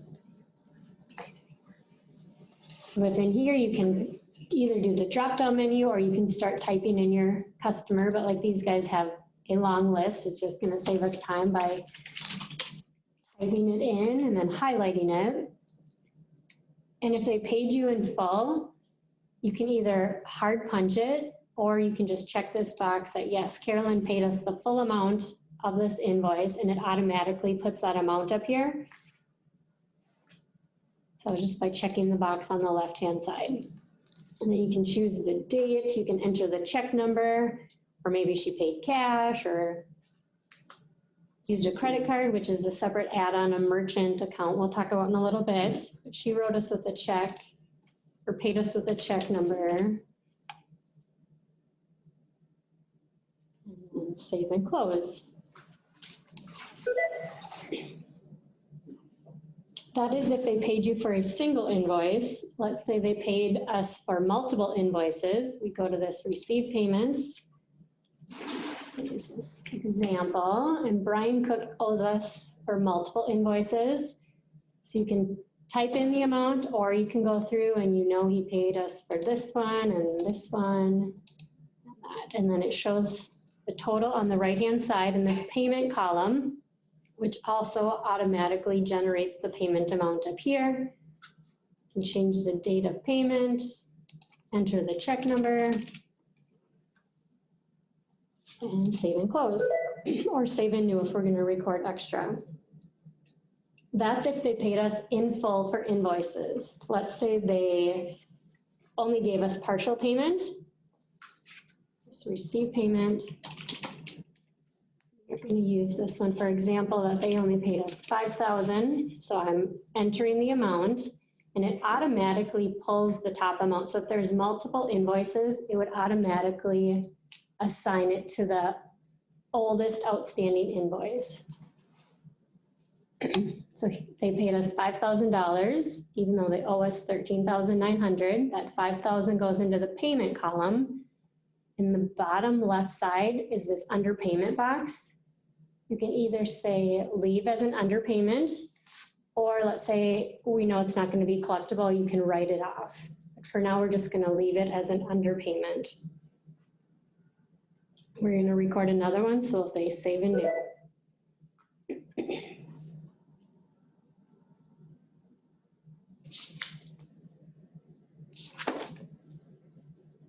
Okay, now we are on slide number 70 for overpayments. We're going to pretend that this customer double paid us. So he owed us $1,005, but he accidentally paid us $2,010. It is going to assign to that invoice. Payment amount is only $1,005 because that's the amount due. But then in this overpayment, before we had underpayment, now it's an overpayment. We can either leave it as a credit to be used later, or we're going to refund the customer. In this case, we want to refund him. We know he's not going to do any business with us, so we're going to refund it. Save and close. And then this issue a refund box comes up. We're going to write him a check.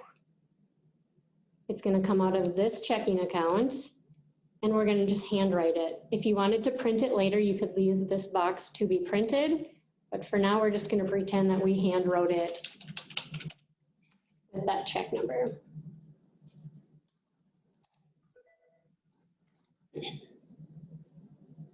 Okay, now let's pretend we have a big job coming up and we required a customer to give us a down payment. So there's no invoice outstanding, but we are going to receive their payment. So we're going to code it to a customer. There are no unpaid invoices for this customer, so we're just going to say, yep, he gave us $5,000 on that date. We're going to leave the credit to be used later. And save and close. We're just going to click OK here because we don't want to print a credit memo. We just want to leave that on his account at $5,000. But now let's say weeks go by and we need to send that customer an invoice, but we also need to apply that payment. So we're going to create invoices. I'm going to select that customer. And let's say,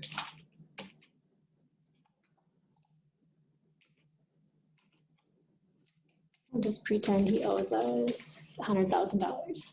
If you look on this far right side, it gives us a detail of this customer. We can see that he paid us in 2023, but then also he paid us recently his down payment in December of 2024, that $5,000. We look up here, it says an open balance of negative $5,000, meaning he has that credit on his account. So we want to go up here and apply credits. It'll force you to save the invoice before you can apply it, so just choose yes. And this apply credit screen comes up and it automatically selects that. But if you had multiple credits here, you could go through and choose which ones you applied to that customer. Then you click done, and then payments applied shows up down here and subtracts it from the total he owes us.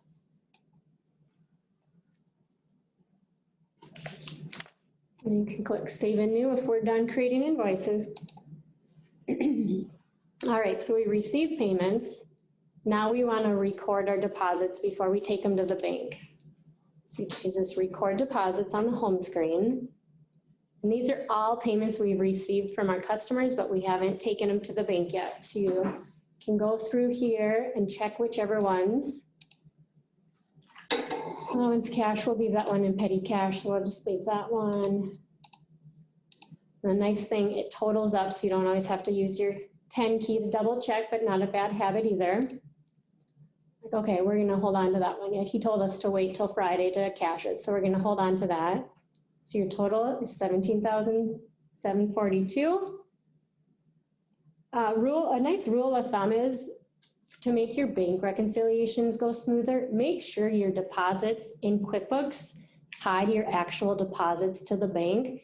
So if you brought all these to the bank at different times in the month, record them separately in QuickBooks, so that way they show up on your bank reconciliation as separate lines instead of having to guess when you're doing your bank rec at the end of the month. Well, let's say this one we brought all up to the bank at the same time, 17,000. You can change the date. Let's say, oh, we brought it last week. So you can change the date there. If you want to put a memo, nothing in here needs to be changed. You just want to verify that total and choose save and close. Or if, oh, it's the afternoon, we need to make another deposit. So that was record deposits. Check the ones that you're going to bring or you're going to deposit. Verify the total. Choose the date, save and close. Okay. Now we're going to pretend that this one is actually a check and we want cash back. So we're going to choose that one. But we need to replenish our petty cash. So down here in the bottom left, we are going to, this one already has petty cash set up, but let's say you're going to establish your petty cash. You could type in petty cash and then do a quick add and set it as a bank account. But this one's already set up, and we want $100 back. So the total would have been $440, but we're gonna take $100 back, so the deposit actually will be $340. So it does the math for you, and it assigns it to petty cash. So you do not have to go into your petty cash and record a deposit. It is already doing that with this transaction. Save and close. And then slide 75, we have there that processing credit card payments. It requires a merchant account setup.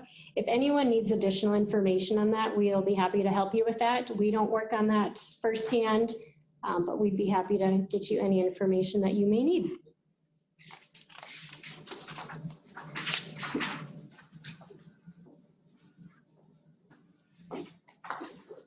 Okay, we are going to start in with some of this entering and paying bills and the vendor stuff.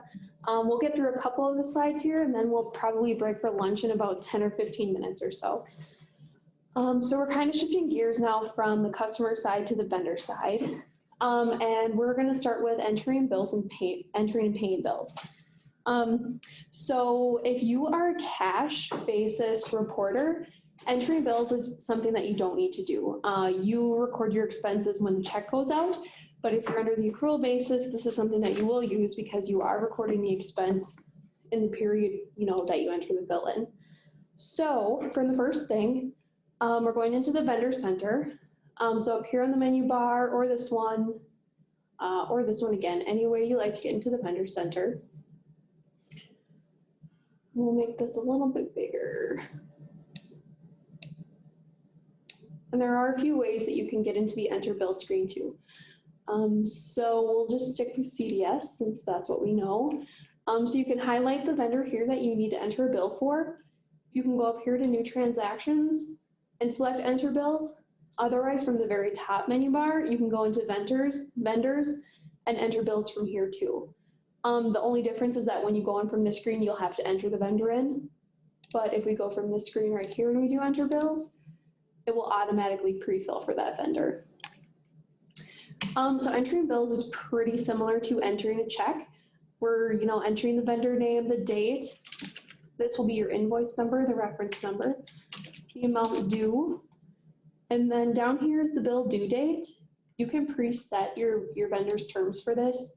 So I believe CDS is from net 15. You can set the net 15 here and the bill date will automatically update right here. You can also set a discount date, enter in a memo line if there's something that you want to note on it. So this was for professional fees, November 2024. And then down here, again, similar to the check, you'll want to code it to the correct expense account.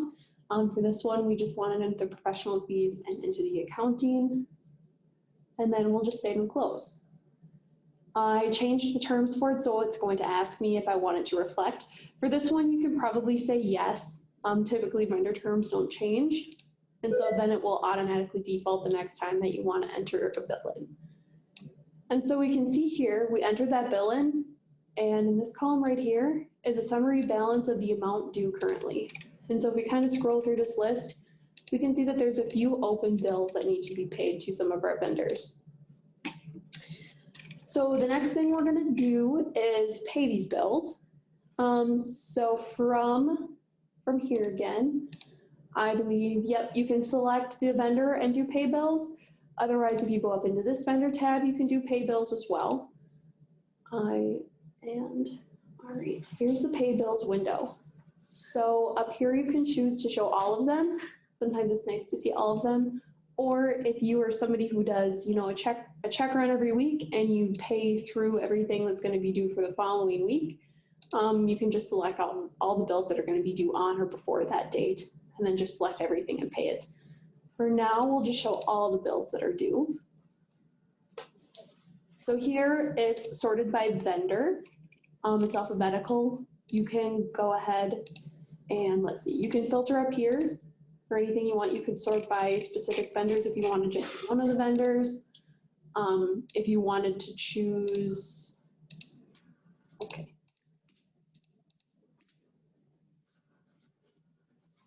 Yes. It has to say all vendors. It won't like it. Okay, so it's on all vendors, so we have everything. So in this checkbox here, you'll just place a check mark in all the bills that you want to pay. So we'll just check mark here.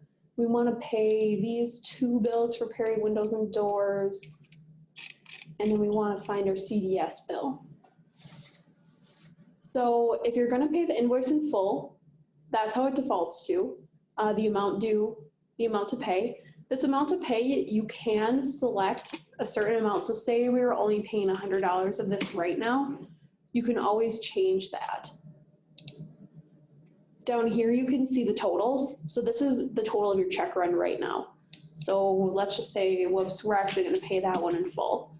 So here's the total of our check run, $5,085. Let's see. Down here in the payment window, you'll select the date of payment. So we'll just be paying these on the 30th. Our method is by check.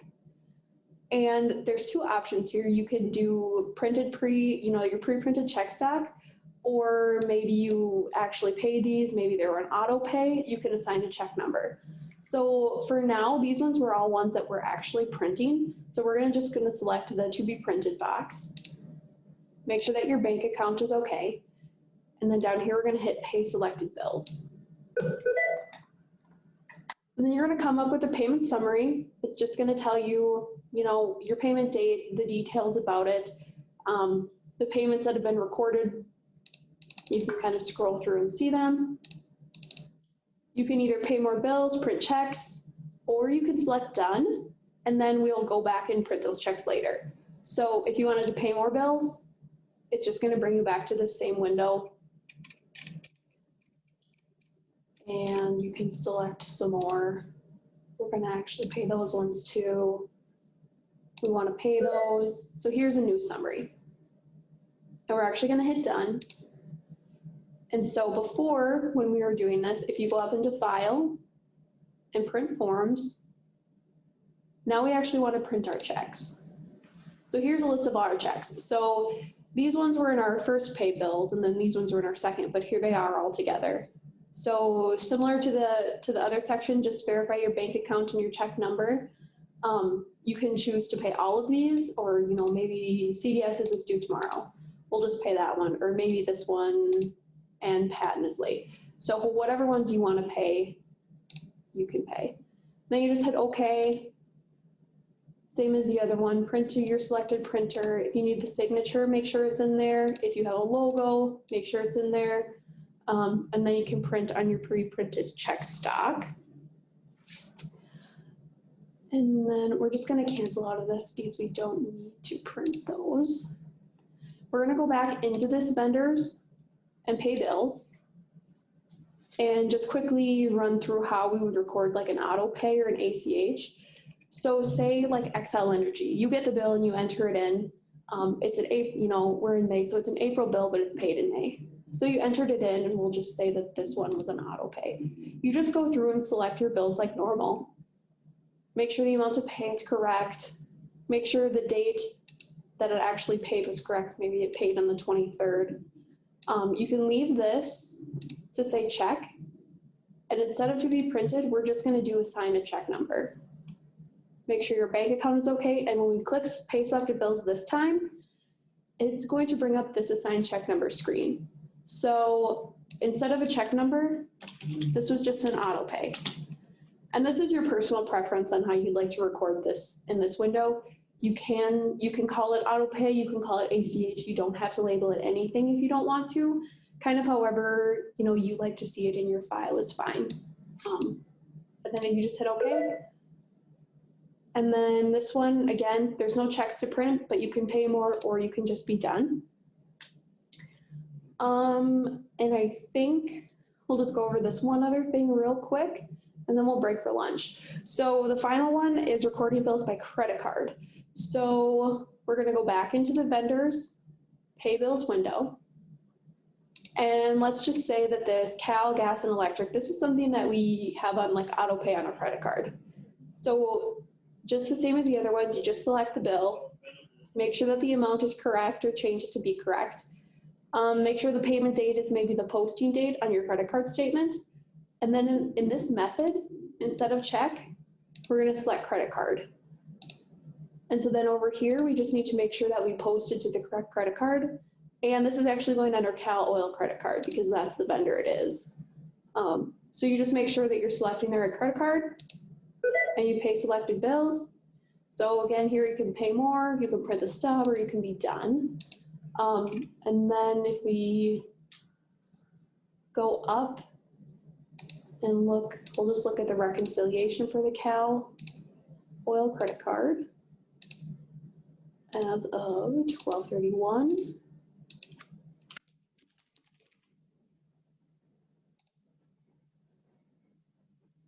And here's our bill pay right here. So that's the one we hit. And actually in this reconciliation, if you wanted to see what this was, you can double click into it and view the detail on the transactions. You can see that this is a bill payment and it was on a credit card. And you can see, exactly what it was for. This account number is assigned here. Sometimes that's a good thing if you're just wondering what it was for or where the transaction came from. And so with that, I think we will break for lunch here and we'll be back at about 1 o'clock. Sounds good. Thanks, guys.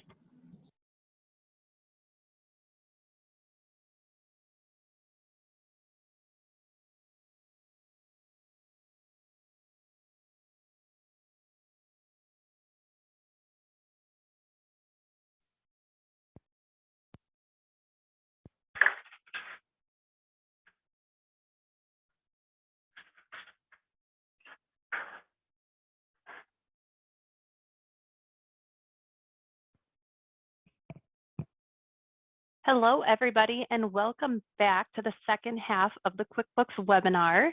Hope you enjoyed your break. Keep the questions coming, and CDS presenters will they will answer them as they come in, and I will now pass it over to CDS. Hi, everyone. All right, we're gonna pick up here with entering and paying bills and just finish up the last couple of slides. So we went over how to record bills. So you can record bills with, pre-printed check stock, ACH or handwritten check, or by credit card. So the last thing we're going to do is show you how to apply a vendor discount to a bill payment. So up in the same thing here.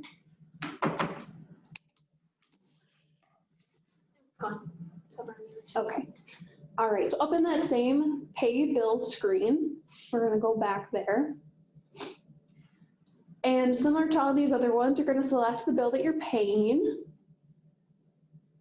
All of this, the amount to pay, you can leave. And then down here, we haven't talked about this box yet. So here you can select if you're in it, you can go directly to the bill. You can kind of see the information that's in it. This one was an item for lighting. You can see how that was recorded. Close out of it. and we'll go back here. So to set the discount, you just can click in this box here. And let's say we get a $10 early pay discount. So you select the amount of the discount, and then in the account, you can just go and select wherever you're applying that to. So for this file, we do have a job expense discount taken account. We probably would recommend setting up a contra account like this so you can track just the discounts taken instead of having it all bunched into that one. So we'll just select that one. If you are kind of tracking by like project or something, you can go ahead and select whatever class is here. This is a little more of an advanced thing. So if you don't have this on or don't have anything here, definitely don't worry about it. We'll select done. And then if you go back up here and look at this, the amount due is 52, but we've got the discount set in there and the amount we're paying is 42. So then you can go through and pay that bill however you normally would. All right, and the final thing we're going to talk about is the difference between voiding and deleting a check.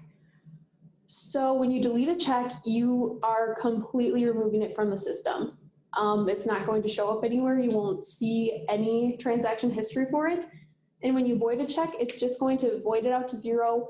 It's going to open up all the invoices you might have used to pay it. And this is typically the route that we recommend clients to go, just because then there's a trail of everything that you did. And so if we just go in here, so right here we've got a bill payment that was on a check, and then we actually paid it for the wrong amount, or we paid it for an extra invoice, or we entered something in wrong. If you go up here to this top bar, there's a delete button, but if you hit the drop down, you get the option. So we just want to void this check. So you can see that's going to bring the amount paid down to zero. It's going to unapply the invoice that you used to pay it. I would also note that it says cleared here. If it's cleared and reconciled, don't do anything with it because it will mess up your reconciliation, and you don't want to do that. But just for purposes of showing you, this is what you'll do. You'll save and close, and it will show up with this. It's going to give you a little warning about that you're making changes to something, and if you're really sure you want to do this, and yes, that's okay. And then it's going to say it for you again because that transaction was reconciled. But then you can see this is the amount of the invoice that was paid, and so that bill is going to be showing as due still. And so it's right there. And then you can go in and do your vendor payment or correct the invoice, or if this was the invoice that was on there and it was actually for a different amount, or you needed to edit something, then you can edit and go repay it. And so that kind of sums up some of the vendor stuff. And I will pass it over to Carolyn to show you how to do some custom reporting. So we've gone through a bunch of information about entering things in QuickBooks. So now it's viewing your reports to see how your business was doing throughout the year or the month or the last couple of years. You can always show comparative. However you need to view it can most likely be done in QuickBooks. So we've got a bunch of reporting options. There's a couple ways to get to different things. If you go to this reports, you've got the report center. This brings up basically every report that QuickBooks can run. There's a lot more detail or options within this report center, but a lot of your main ones are probably going to be down in here. As accountants, we always use, under this company and financial, we've got our balance sheet and our profit and loss.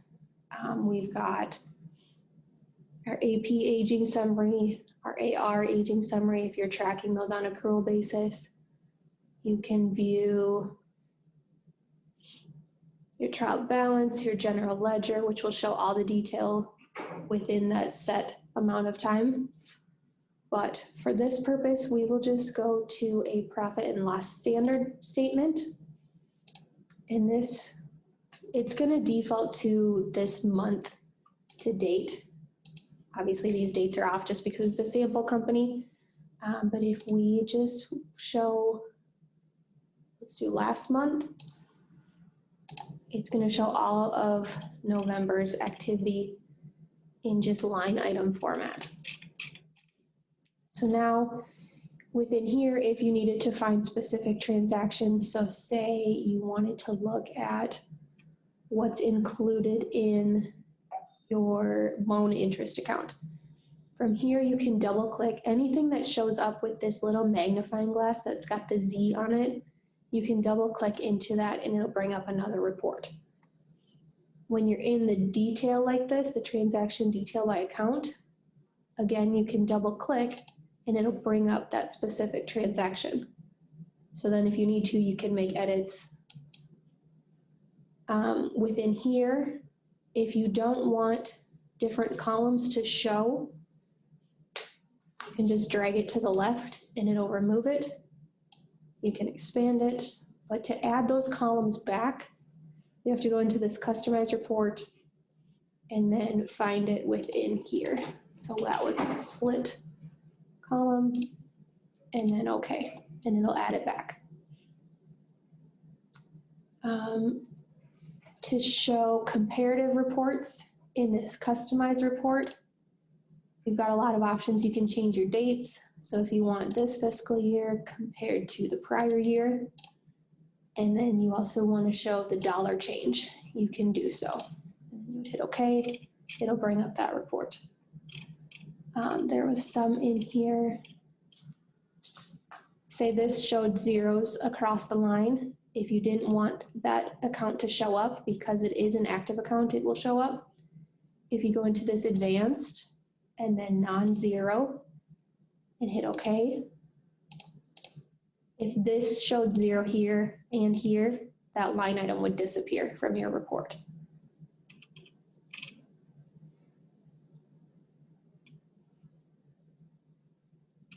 If you wanted to just look at this year by quarter, so you've got this fiscal year, and then you want by quarter. I know currently some of, I think the PPP reporting and idle reporting and all that stuff, you need to have expenses by quarter. You can easily pull this report instead of pulling 4 different reports to show that data. You can also do by month. It gets to be a little bit long, but if you needed that for any reason, you can certainly do so. But the default is the total only, and that will show you in one column.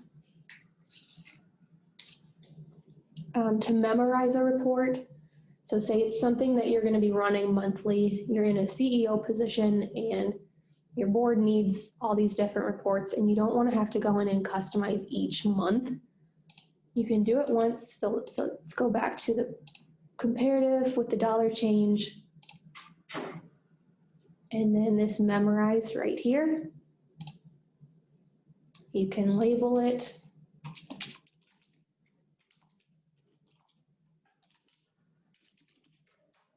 And then you can save it within a certain group. So you can create groups, or you can just put it within your company ones or your accountant ones.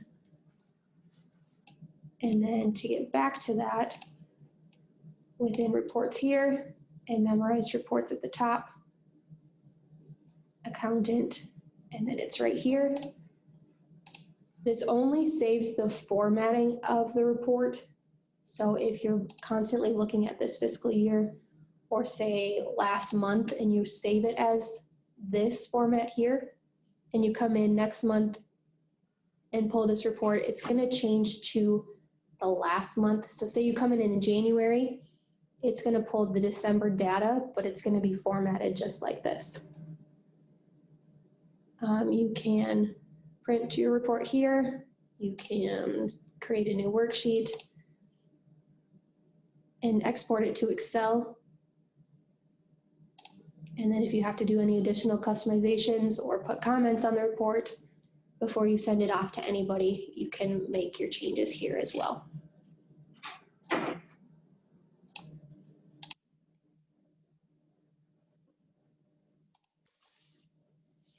So Jordan's going to talk about analyzing the financial data.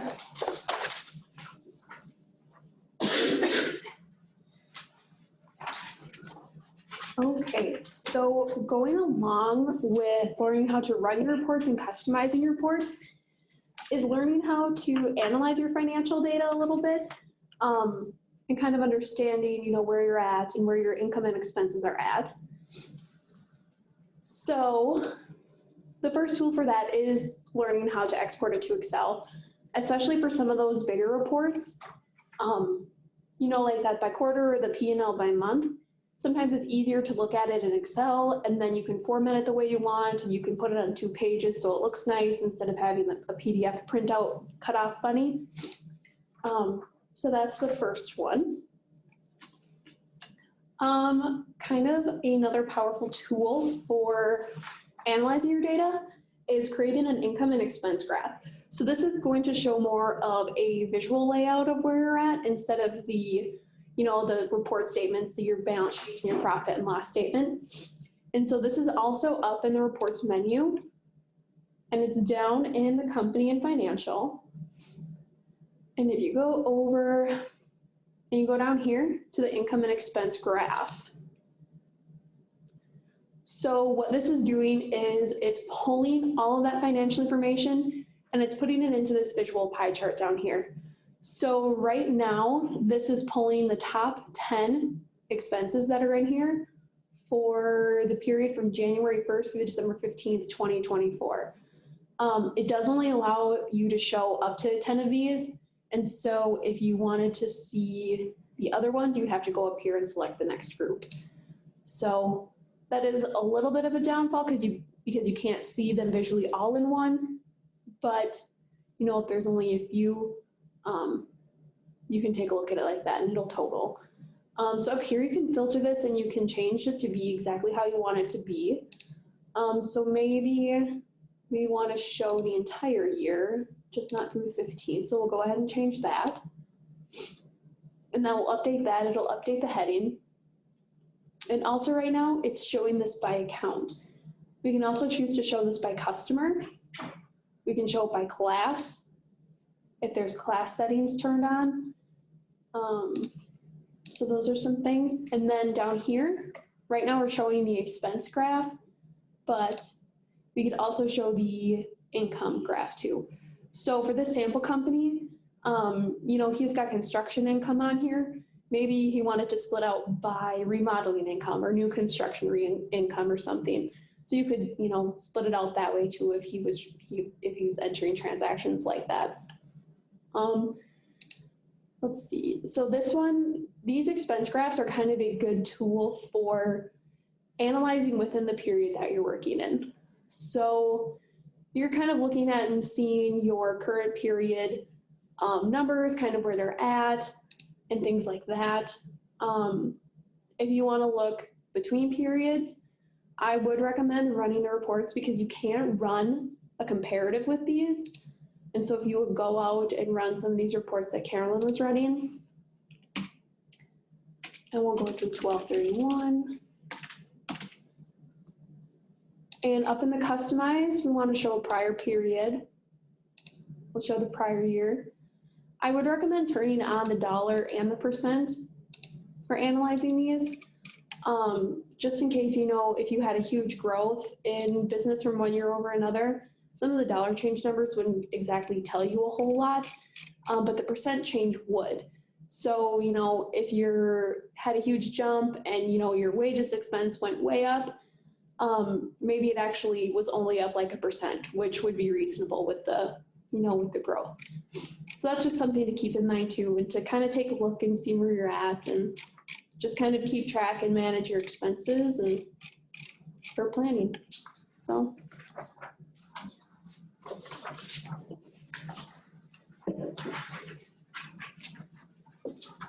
Our next topic is going to be budgeting, and we're going to kind of keep this high level because many people don't actually use it, but it is an option within QuickBooks for you. So to set up a budget, assuming that it's all turned on, if you go to Company, Planning and Budgeting, and then Set Up Budgets. And there's already one set up within this company, but if you needed to create a new one, you just go here, follow your prompts to set it up. The we don't want to add that. If you're always basing your next year's budget on the prior year actual data, you can certainly do that. Or you can do one from scratch and then you would just hit finish there. Because this one's already set up, it shows up like this. These numbers will not be entered unless you selected the option to base it off of the prior year data. So if you are starting from scratch, these would all be 0. And you can, I don't know that you can enter it by annual and then filter it over. I think you have to do for each month. So it's very tedious, but if it's something that you need help with, certainly contact us and we can get you more help there too. So then you would hit OK or save. And then there's different reports that you can pull for that as well. So within here, we've got our budgets and forecasts, and then your budget versus actual, or you've got the graph as well. So if we go here, we select what budget we're comparing to. So if you've been using this budgeting feature for the last 5 years, and you only want to look at the current, make sure that this is on the right fiscal year for you. And it defaults to account by month. And then finish, and it should pop up for you. So then from here, again, you can customize. If you only wanted to look at first quarter, you can do so. If you didn't want the dollar difference, you can pull that out.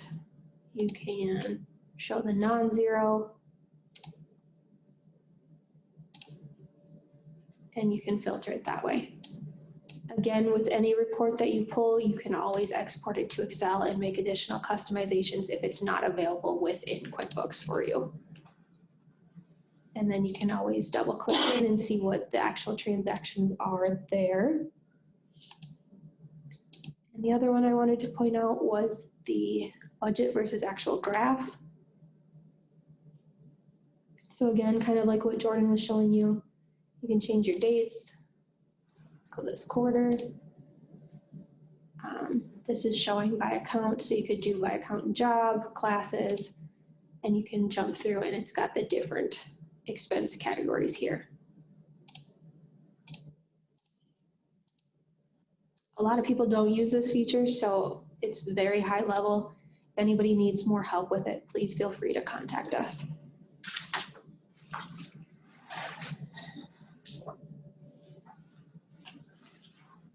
All right, and with that, we are going to jump into payroll topic. So those first couple slides we guys gave you in the PowerPoint is just kind of a reference for you to make sure that your QuickBooks has the correct totals for 2021 and the limits. So I'm not going to read through them, but I just want to show you that they were there and how to confirm them. So first of all, we need to turn on payroll. So up under Edit, Preferences, and on the left side is Payroll and Employees. And payroll is an add-on subscription that you have to pay for. But here is the opportunity to turn it on. So we already have it on. But with that, then we are going to go to Lists, down to Payroll Item List. And this is the column you want to double check on. These are not correct on the screen since it's a sample company. They don't have the updated 2021 limits and it's based out of California. So don't use that. Use the PowerPoint slides that we provided you to double check if your business uses those. If you run payroll out of QuickBooks and you have more than 10 employees, at the end of the year, you're going to have to upload a file to Minnesota eServices, and that you can run right out of QuickBooks. So under Employees, Payroll Tax Forms and W-2s. Why is it not showing?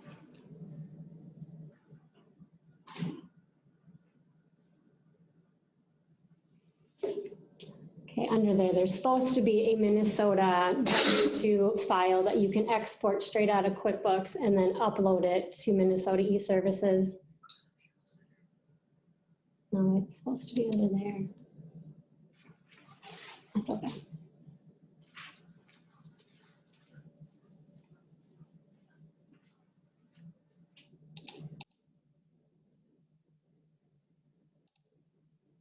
I've never done it that way.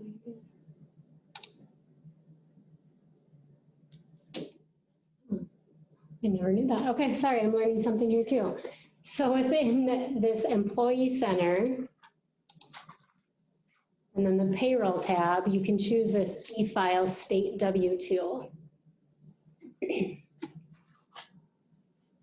And then there'll be some prompts that you can choose, and then it'll create an Excel spreadsheet that you will then upload to Minnesota e-Services. I know we're well into 2021, but in a non-COVID year, when you get that fun letter saying your unemployment rate has changed, I know 21, they left it the same as 2020, so no one should have had to change anything, but hopefully going forward, we'll have a little more normal life. To change that, you would go up to lists, and then payroll item list. And Minnesota has a Minnesota unemployment, and then a Minnesota work enhancement fee. That workforce enhancement fee has always been 0.1%. So that will not change, but it's this Minnesota unemployment rate that you'll have to update. So you can right click it, edit payroll item. We don't want to change the name.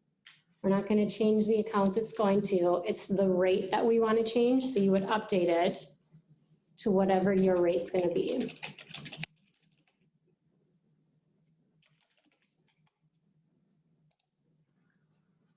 And that's just warning you. So yes, I want to change it. And then click finish. So then that rate right there will be correct for the new year. There are different subscription levels for QuickBooks. If you just want basic, help me calculate my live payroll, or the enhanced is more hands-on, help you file. And then the assisted, kind of you enter the hours and it runs with QuickBooks, processes the payroll for you. Everyone is a different pay rate, of course. But those are your three options for QuickBooks payroll with desktop. There is a fee if you process direct deposit straight out of QuickBooks, and that is $1.75 per check for direct deposit. So that is, if you run a weekly payroll, it is $1.75 per check every time you run that payroll. So it can get kind of costly, but it also saves you on paper and checks and having to mail them or whatever, but that is an option as well. And I already showed you how to turn on payroll. So now I'm going to show you how to add a payroll item. So we're going to pretend we started from our home screen. We're going to go to employees. No, just kidding. Lists, payroll item list. So you either can use Control-N on your keyboard or go down to the bottom left, payroll item and new. And then you can either choose easy setup or custom, either one. We are going to pretend we're going to add a new compensation.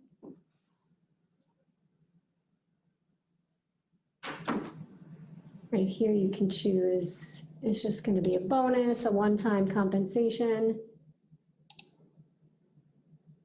So this is easy, it's pretty, I mean, they do it for you. Let me see.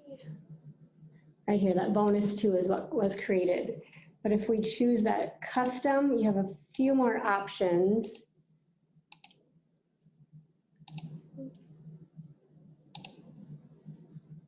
So we're going to click through these options.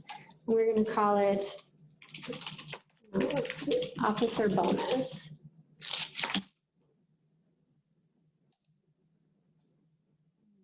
We're okay with it going into payroll expenses, but if you had like officer wages or wages in general, you can choose the expense that you want it to go to. So I guess we have a gross wages in this sample company, and then finish. So right here, that officer bonus, the item is a bonus.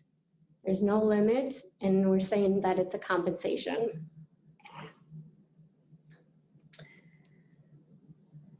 All right, next I'm going to show you how to set up a payroll schedule. So under employees, you're going to choose add or edit payroll schedules. So within here, there's already a bi-weekly one, but we want to add, let's say, a weekly one. So we're going to go down to payroll schedule, new. And then you just fill out these options. So let's call it weekly. You can call it whatever you want, if it's salaried or if it's officer only.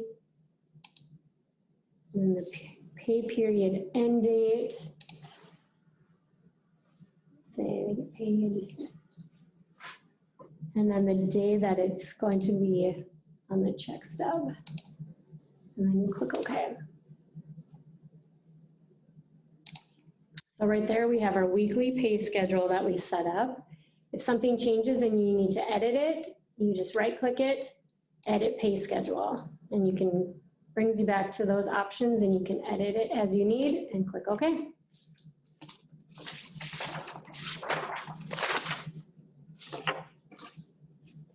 If you are just setting up your company and everyone's going to be working in the same state and you want the default for these new employees, you can go to Employees, Employee Center.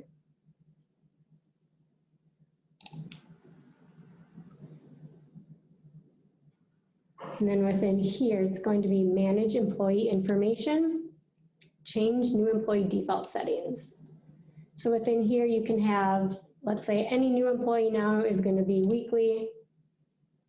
Within taxes here, you can say, well, we're in year 2021, so they're going to use the fun new W-4 for federal. Everyone is going to be in the state of Minnesota. This just saves you some time as you're setting up those new employees, or if you're even setting up a new QuickBooks file, this will save you some time. And then within here, we want those Minnesota unemployment taxes to be calculated.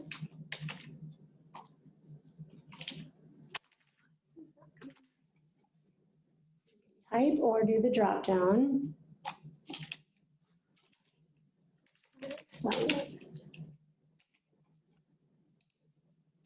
We'll just leave that one and click OK. And if you accrue sick and vacation time, you can have it default for every employee within here. Click OK and click OK. Let's say you have a new employee, they brought you a new W-4, they got married over the weekend. Oh, I want to change my withholdings. So within this Employee Center, you are going to double click on that employee, and payroll information. You can edit it any way you need to, but within here, you can update their W-4 as need be. Or if their address changed, you can always edit any employee, just double clicking on their name.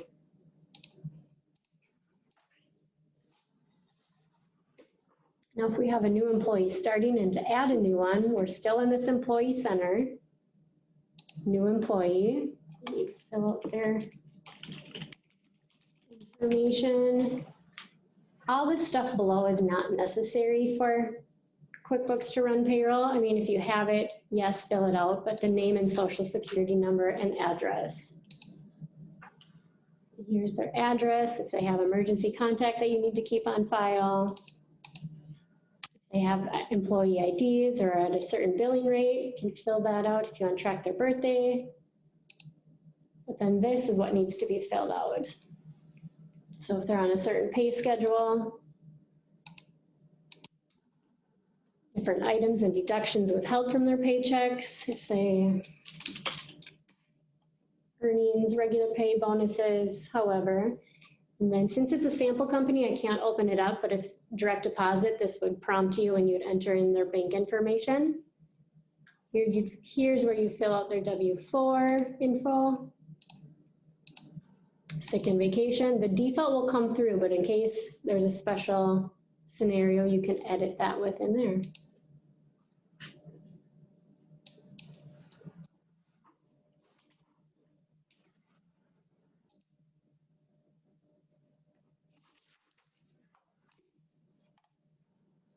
Okay, so now that we have that new payroll schedule set up and I am on the payroll, now we want to run it. So within the home screen, in this bottom part, if you have payroll turned on, this will be here, pay employees. Or from the employee option up here, there's pay employees. And right here, you can say, okay, we needed to process it by December 29th, it's past due. We better run that one quick. So you can double click it.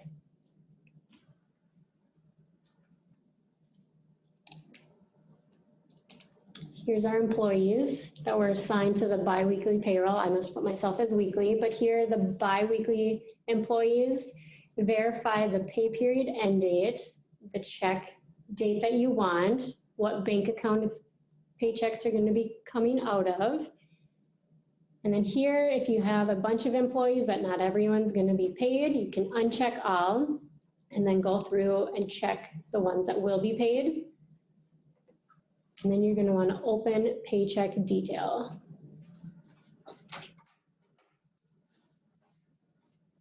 And then here's where you'd enter their hours, verify their withholdings. Maybe this one, oh, I don't want any federal withholding, you can zero it out. Or, oh, I want an additional Minnesota tax withheld on this paycheck, you can edit it. It should be a minus since it's a deduction.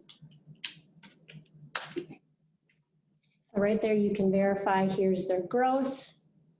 And it comes down here, here's all their deduction, and that's their net amount. And if you have multiple employees, you can hit save and next. You can go through, oh, he used 8 hours of vacation, or she used 8 hours, so we're gonna change that. And it still gives you the total hours here. Verify it. Make sure it looks right. Save and close because that's the last employee. They turn yellow once you have their information entered. And click continue. Here's giving you one more chance to look it over, make sure everything looks right. If it's salaried employees, I mean, compare it to the prior payroll to make sure that it is correct. And then here you can choose if it's check stock or if it's handwritten. We're going to pretend to print it on check stock. Yep, payroll looks good. Create our paychecks. Within here, you can print the paychecks or just print the pay stubs, or if you click close, nothing. I will show you how to print them next.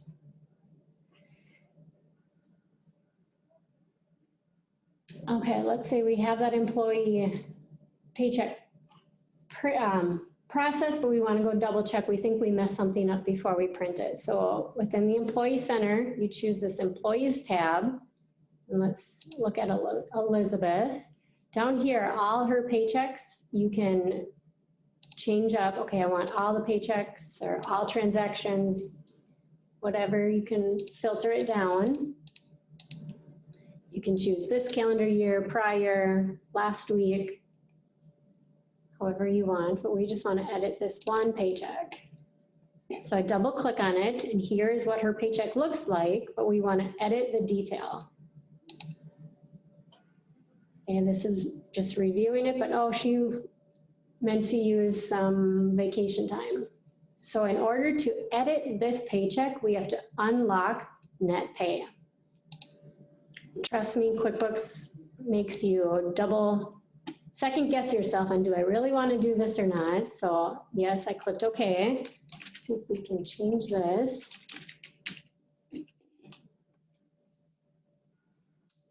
Click OK.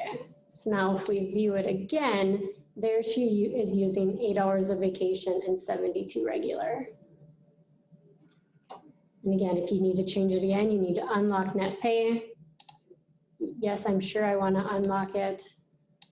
And change it again. Okay.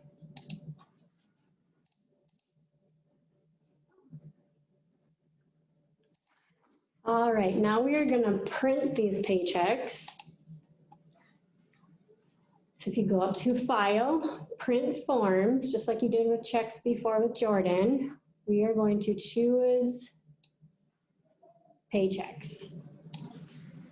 And these are the 2 outstanding paychecks. Yep, I want to print those 2. They're coming out of checking. Verify your first check number. Click OK. And then it gives you the check style option.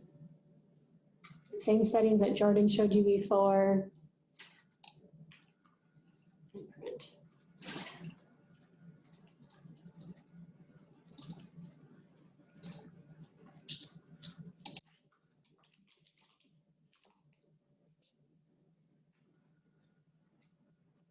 And if for some reason, like the printer jammed or you need to reprint something, you can, same thing here, you can check, oh, I need to reprint both of them. Okay, so then they sit back in that printer queue. Under File, Print Forms, and Paychecks. Then they go back in there to print again.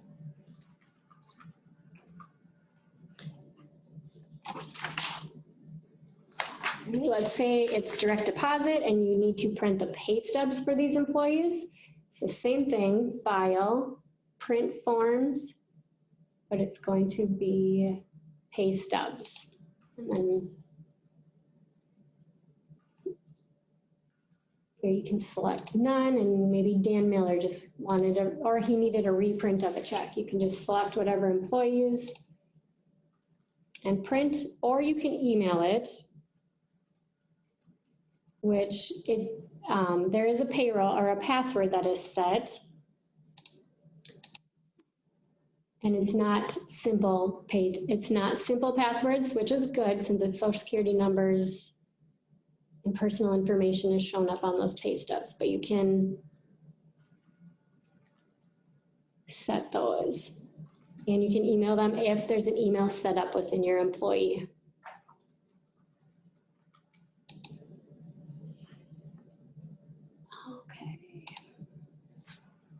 So, or you could enter everyone's email in there.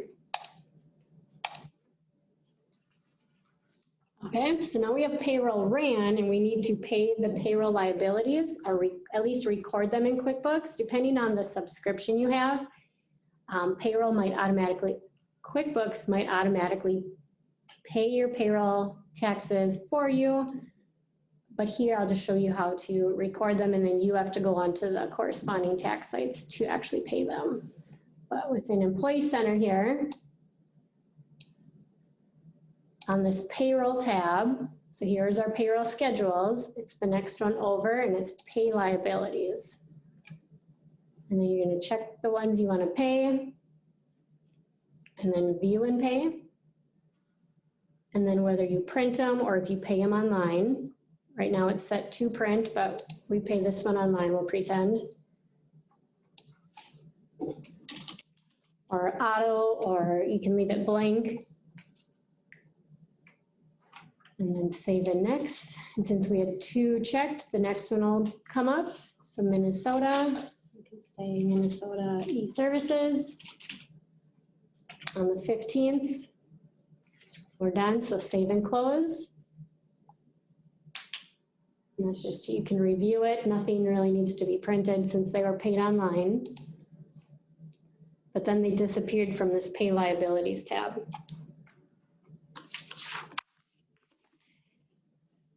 The last 2 slides that we have there in the payroll section relate to year-end only. The vehicle add backs is for employees that are provided with employer vehicles.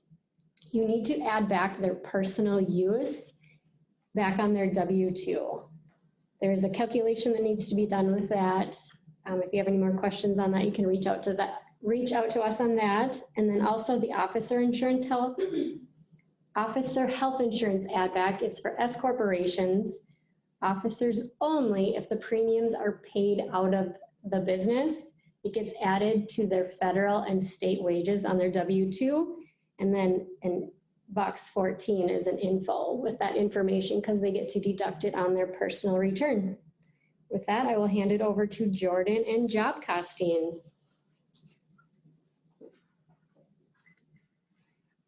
Okay, so we are going to switch gears a little bit here into an area that a lot of users don't generally utilize.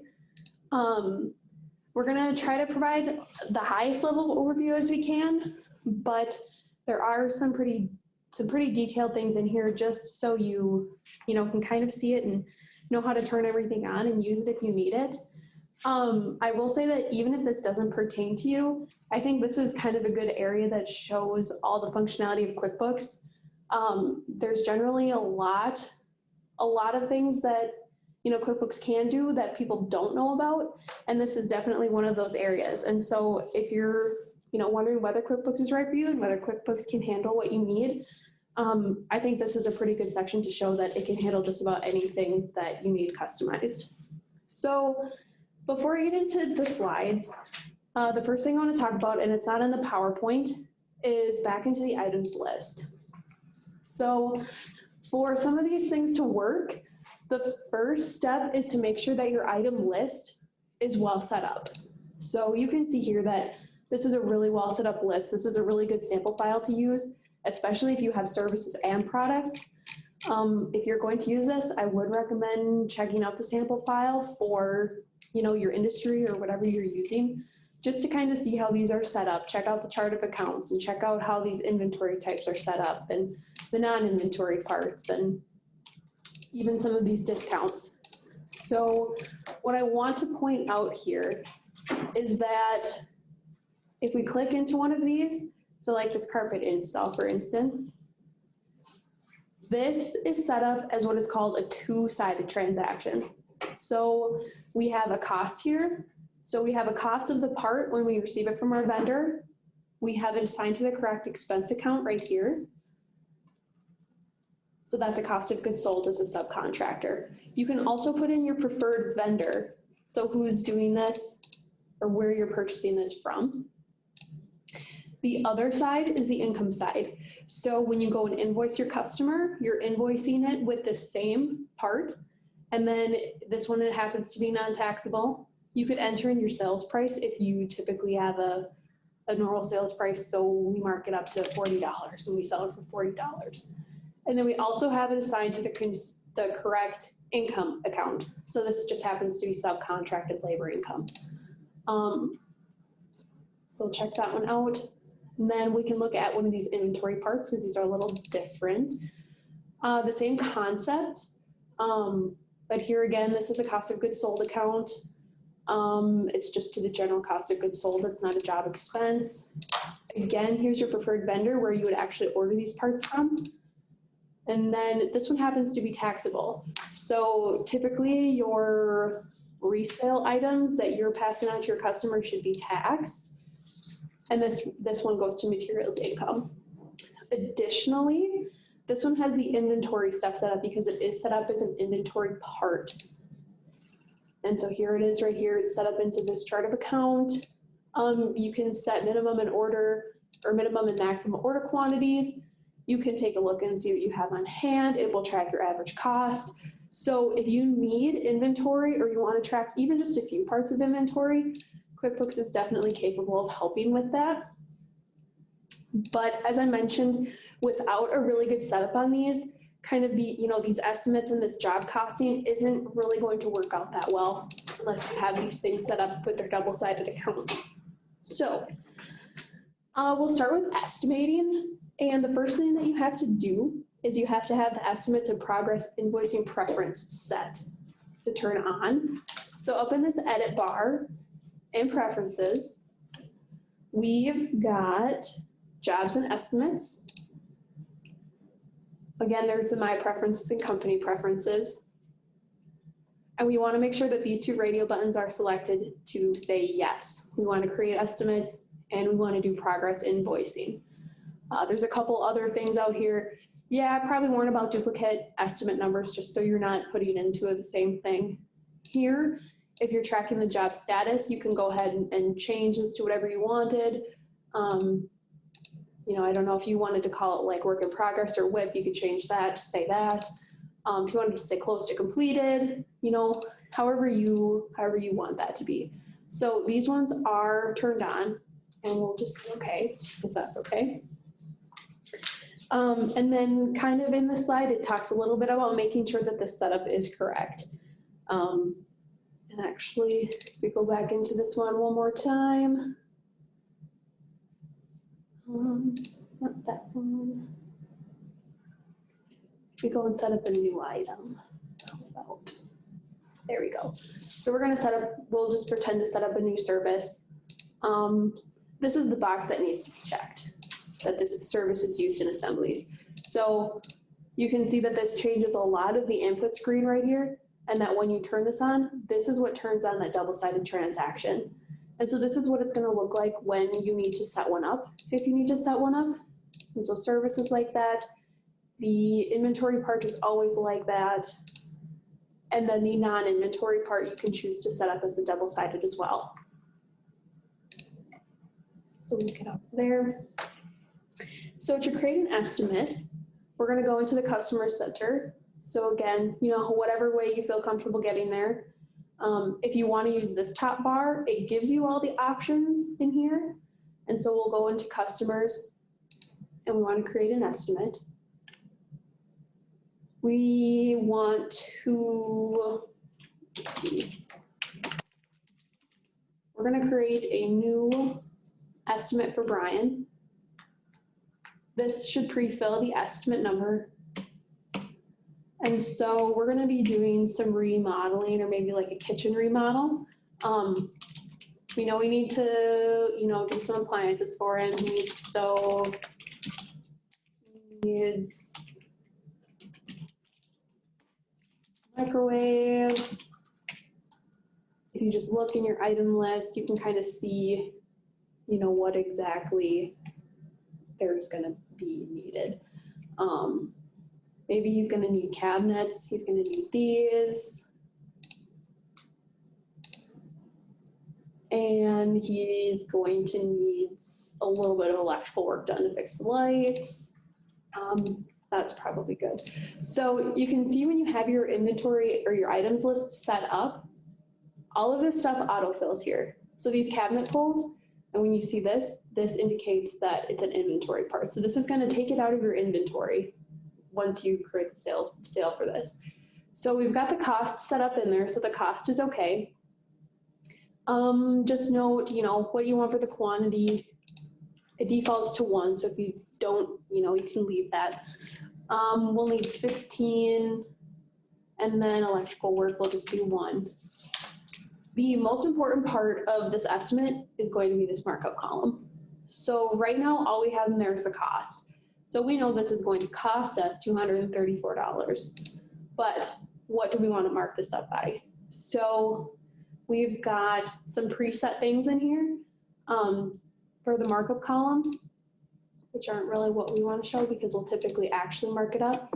So you can do 15% in there. So let's say we mark up our appliance sales by 15%. We mark up our cabinet inventory 10%, and we mark up our subcontracted labor by 20%. So you can see that that's going to change this. So this is what the total is going to be. And everything should fill in here. So we created estimate 615, and we're going to save and close. Well, and actually, so here in the screen, you could email it. If you wanted to email the estimate, you could print it. Maybe if we preview it and see what it looks like. So this is what your customer is going to see. So this is what Brian's going to see if we email this to him. And you notice that he does not get to see the markup column. He doesn't need to know what you're marking it up by. He's just going to see the cost to him and the total of your estimate. And so we're going to save and close this. Close out of this one. And so now let's say that we have done the work, we actually want to invoice this out to the customer. One of the nice things about creating the estimate is that you can create an invoice right from the estimate. So if we go back into the customer center, we created this for Brian. We didn't assign it anything. This is something that you could do too, like if we wanted to assign a specific job to it, this is why these ones are down here. And yeah. So we're gonna do this new transactions up here. So this is pretty much the same setup as you always do for creating a new invoice.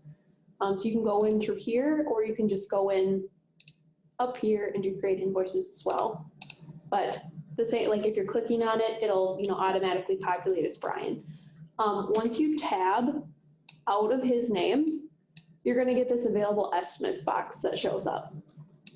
So these are all the estimates that we have created for Brian in this QuickBooks file. So these were the preloaded ones, and here's the one that we did. So we haven't started any of that. We're just doing some pre-work. So we're going to click on this, and we're going to click OK. And then it's going to bring you to the screen. So sometimes, you might not want to actually invoice for the entire thing at one time. Say we're 50% done with it. So we're going to progress bill him for 50% of this invoice. We're just going to hit 50% of it, and it'll invoice for half. Or you can create, selected items or different percentages. So if you wanted to bill for, the inventory parts that you've already purchased, but you don't want to bill for the labor yet because you haven't done it, you could choose that option. So basically, however you would like to invoice it is up to you. For now, we'll just do the 50%. And so you can see that right here, this was the total, and here's 50% of it. Sales tax is automatically calculated based on your estimate, and everything is in here. Yep, you can see all of that. It billed for exactly half of the cabinet pulls. Obviously 7.5, isn't realistic, but it'll get fixed when you progress. Invoice for the remaining 50% of it. So we can just do save and close. And that invoice is created. Here it is right here. You just click into it and see it.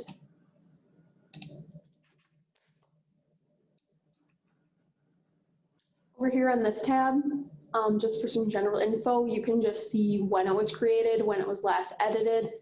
These are loading right now, but you should be able to see the estimate that you created this invoice from. And then here's a summary of the customer information if you wanted it. And here's the recent transaction. So you can see that this estimate is right here. Anything that's blue hyperlinked that shows up like this, you can go ahead and click on and it'll bring you right to it. I don't think, yep, that's just not loading. And you can hide this tab if you don't want to see any of that and make your invoice a little bit bigger. So that is creating the estimate. The next thing we're going to talk about is time tracking for employees. So again, the first thing we have to do is make sure that this preference is turned on. So up in the edit bar and preferences, we are going to payroll and employees, where Carla was when she was setting up payroll, in the same place. Company preferences, and this is the box that we want checked. Job costing, class, and item tracking for paycheck expenses. So this is going to turn on the ability for you to enter your employee's time and basically assign it to a customer. So when you go to invoice them, a part of their pay gets invoiced with it. And we'll just select OK. The other thing that needs to be turned on is in the employee profile. So if we go into the employee center from that top bar, or the payroll center, it brings you to the same place, except the employee center will just bring you right here. So we're going to edit Dan because he's doing some work for us.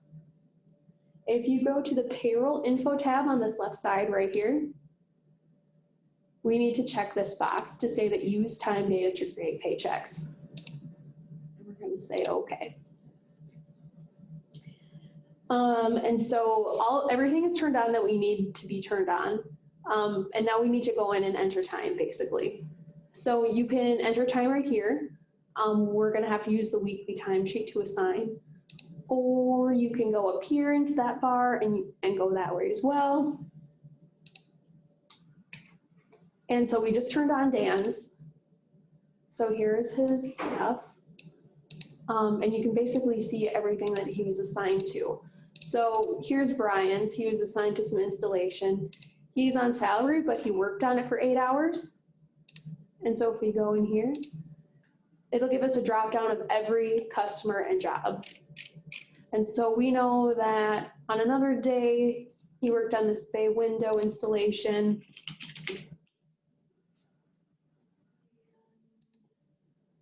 Let's just say this one happened to be, no, he's just set up his salary, so we'll just do a salary. And over here, we know he worked on that on Thursday, and he was there for 8 hours too. Now, this is kind of the important box that needs to be checked. And it doesn't, give you an error code or bring up, are you sure you want to do this box?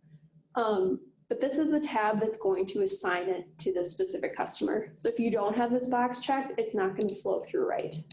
So that's something that you always want to make sure that you want checked. Even if it's a vendor bill, which we'll talk about in a little bit, or anything like that. If it's billable to a customer, make sure that that's checked. So we're going to save and close. So we know that his time is out there. It's on his timesheet. When he gets paid, it's going to finalize. And then when we go and create an invoice later, we can select that as part of the invoice that we bill to the customer. And so we're going to finish up by talking about job costing, which is kind of what we've been working up to. It's kind of what we've been setting up the estimates and the time tracking.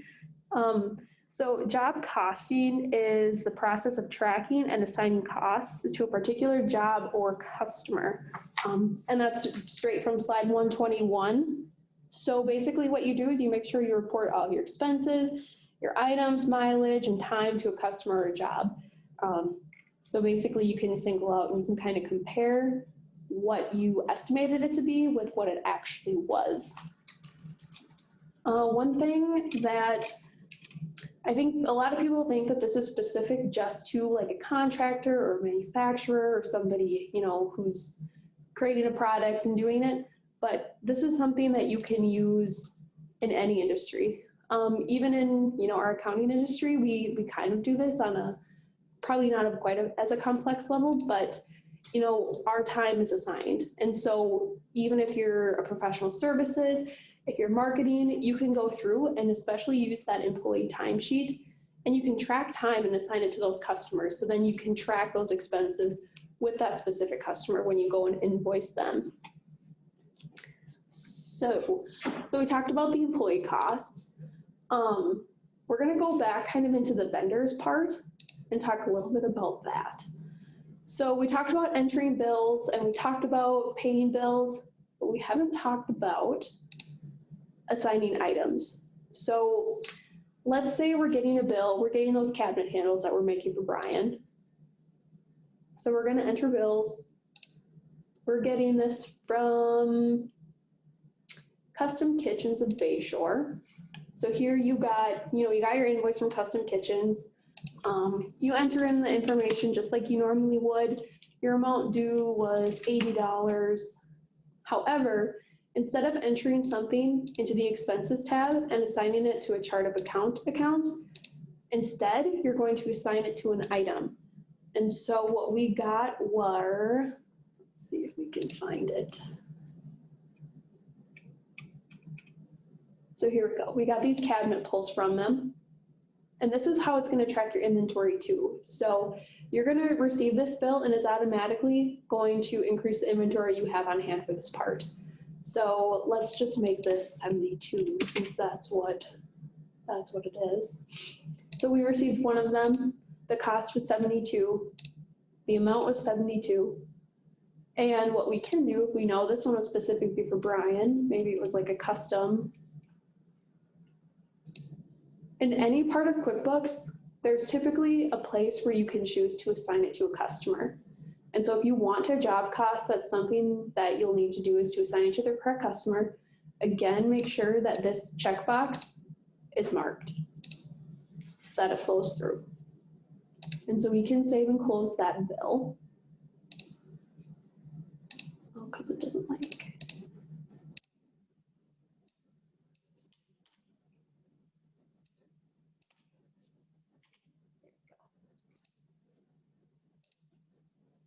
All right, so we created that bill from the custom kitchens. And so not only are the items, but you can also assign expenses. So let's say we got a bill from, we'll go back into the enter bills. We got a bill from the city of East Bay Shore. So Brian needed a building permit for one of his other projects. So we've got invoice 555 for $20. So instead of an item, we know this is an expense. I think we have a permits.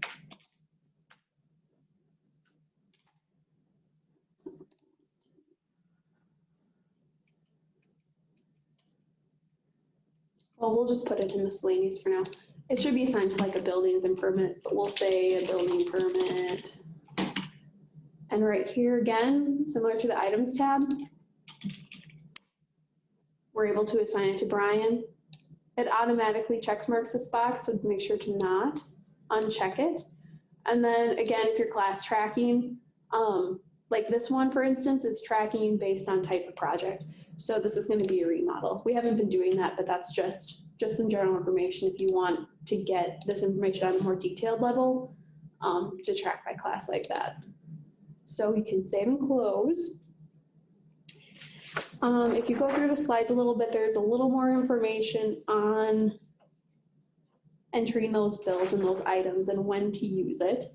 And so after we, have accumulated all the costs, we've done the work, we know that we've got all the expenses entered, we can go through and invoice the customer. So from the customer center, we're going to create invoices, and we'll go on the long way this time. So nothing is assigned because we didn't start with a specific one. So we know we're invoicing Brian. We're not invoicing an estimate, so we'll cancel. And it's going to bring up this screen. And it's going to say you've selected outstanding bills, and do you want to add these other things to the invoice because you said, oh, well, when I got this invoice from the city of Bayshore, I assigned it to Brian because he needs to be billed for that building permit that we paid for. So yes, you can select or you can choose to exclude. And again, here it says you may add these later by clicking the add time cost. So you can always go back and add things if you want to, and that's right up here. So we're going to say okay. And you can see here, after you run payroll is when these start to show up. So Dan's time that we assigned to Brian would show up here when we ran the payroll, but we didn't finish his weekly timesheet. But if you scroll through all of these, you can see, here's our City of East Bayshore building permit. Yes, we want to bill that one to Brian. We had no mileage on this one. And then here are our cabinet pulls that we got that we also assigned to Brian. And yes, we want to bill that to him as well. And we'll hit OK. And so these things automatically populate into the invoice. And so if you wanted to go back up here, you could go ahead and do add time costs. We already have everything selected, but you could always change that. And we can save and close. So those are just specific to a different project. Again, if we wanted to, that's the vendor center. We'll run back into the customer center here. Back into Brian's. Let's say we want to finish this invoice for this other estimate or for the other half of this. So we're going to do that new transactions and invoices again. That screen only pops up after you tab out of his name. And so here is that estimate that we created earlier, and okay. And now the option changes to say create for the remaining amount. Or you can continue to do a percentage or selected items, but we finished it. And then here again, if we didn't want to do, if the assigned costs were for this project, we could go up here and add the time and costs and add them in this way as well for this invoice. And then save and close. So that is job costing and time tracking, estimating. You know, like I said, it's really, really high level and it's really advanced, but we can definitely help out with it if you have more questions specific to it, or if you haven't been using it and you want to start using it. We would be more than happy to work with you to, you know, get everything set up. Just give us a holler and let us know. But with that, we're going to be transitioning into some QuickBooks Online. Okay, before I switch over to QuickBooks Online, I just want to let everybody know, if you're at a point in your QuickBooks where your payroll subscription is expiring or you've got to upgrade your QuickBooks for some reason, we do have ProAdvisor discounts available for the desktop version. You can reach out to us. QuickBooks is getting kind of expensive, so any dollar helps if you can save it. Just reach out to one of us and we can always help you with that. Unfortunately, with QuickBooks Online, we don't have those discounts available. QuickBooks does offer 50% off for the first 3 months, I believe it is, which obviously helps, but if there was something more, we would definitely offer it to you guys. So with QuickBooks Online, and I'm going to switch back here.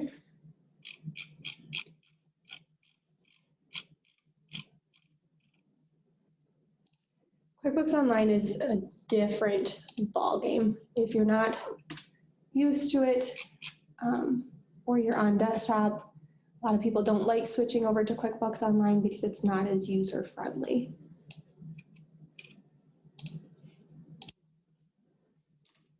So here's the pricing. Jordan touched over this a little bit at the very beginning. There's the different options. Self-employed, I do not recommend it at all. I had a client that we signed them up for it because they were just getting started. It was cheap. It was supposed to be user-friendly. It was not. The nice thing about QuickBooks Online is it allows for you to invite an accountant, and I will touch on this later. You can invite other people or your accountant to view your QuickBooks data. So if you call with a question, they can log on. It's live. They can see everything that you've done versus trying to get them a backup or an accountant's copy of your desktop version. Then you got to wait for them to load it and then look at everything.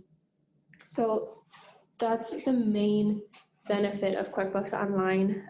However, it is more expensive as well. So you can see that it's a monthly charge. Desktop is a one-time fee unless you have a payroll subscription, which is an annual charge. And then with QuickBooks Online, you obviously have that payroll subscription as well if you need that. So we're going to go into this test drive, and all of you have access to this as well. It's not something specific to us. So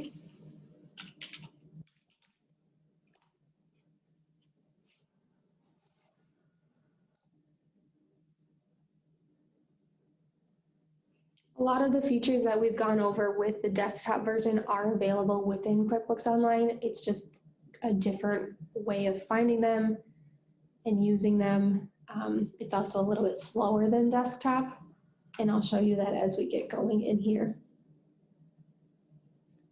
With QuickBooks Online, you always want to use Google Chrome as your browser. I've noticed that if you use Internet Explorer, some features don't always work. I've run into issues where I was not able to print, or this bar on the left does not show up, so then you don't have all your options available to you.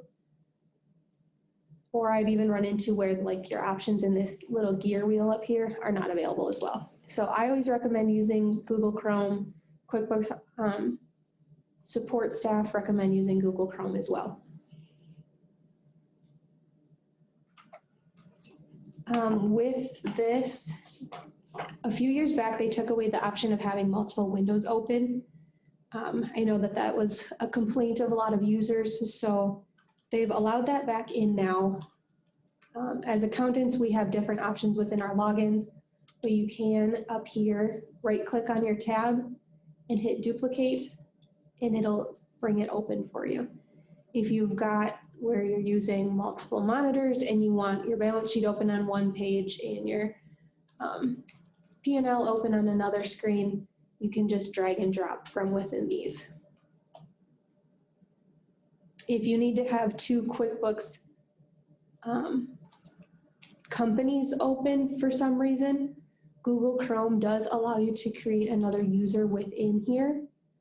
You would just have to add another user, set up a profile real quick, and then you can have two different companies open. The only reason you would maybe need that is if you've got intercompany transactions that you want to make sure that they tie out and you don't have to go back and forth and try and remember what you did. So to get started in QuickBooks Online, you will have to create a user. I think they do offer like a 7-day free trial. If you don't like it, you can cancel at any time. But there is a quick way within your desktop version to convert over. So from the company menu, there should be export your company file to QuickBooks Online. I'm not going to follow this all the way through. It's pretty self-explanatory. It will make you sign into your QuickBooks account. It'll ask you a few questions, and then it should work in the background to transfer everything over. Some things that don't transfer over with the conversion process, if you created custom invoices or statements, if you memorized reports, your bank reconciliations, I believe, don't transfer over.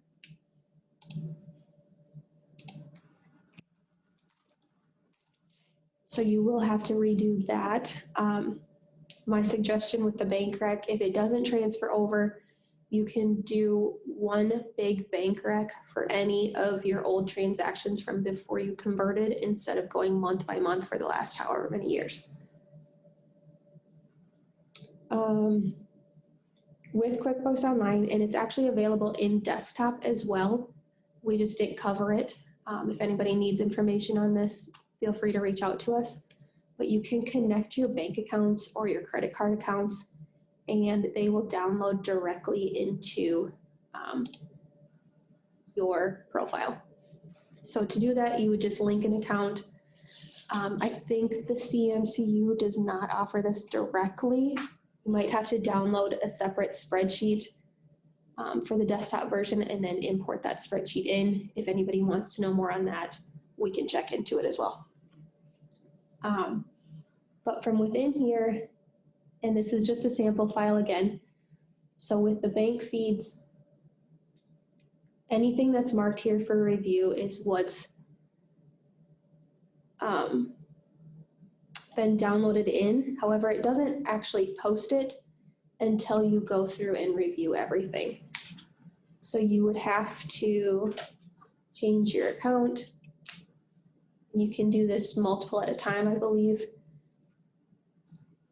You would choose your account here. So let's say it was product income. And then you would add. If you needed to split it into different categories, you certainly could.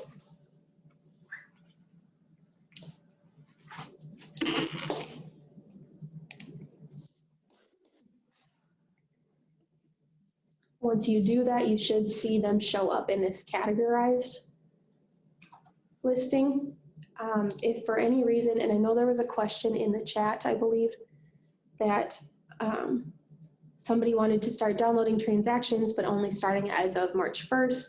Unfortunately, it downloaded everything from January 1st through March 1st and on. You can exclude these items. So if you wanted that one to not show up, you can hit exclude. It won't post it within your QuickBooks. It'll just include it here so that if you ever needed to undo it and add it in, you certainly can do so. Once you do, so like this one, let's say this is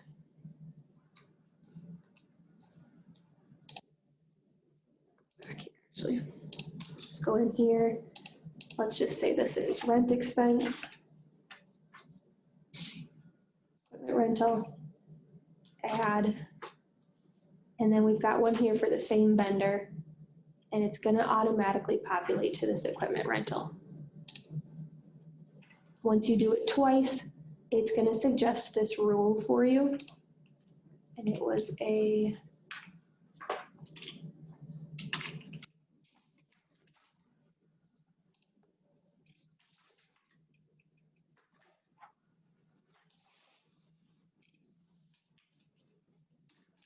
you put the vendor in and it can automatically add those transactions for you. You can edit the rule and show this as rent expense. It's money out from your checking. And you can filter all of this stuff down if you need to. If you're ever at a point where you need to change the bank rules, they're all listed up in here as well. Or you can add a new rule directly from here as well.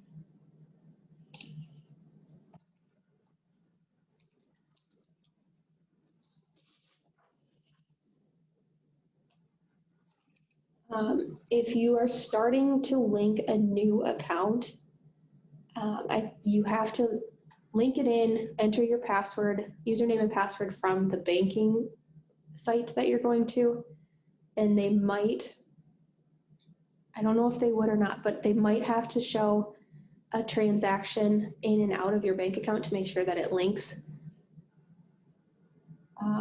That might just be even if you're going to use a merchant account as well.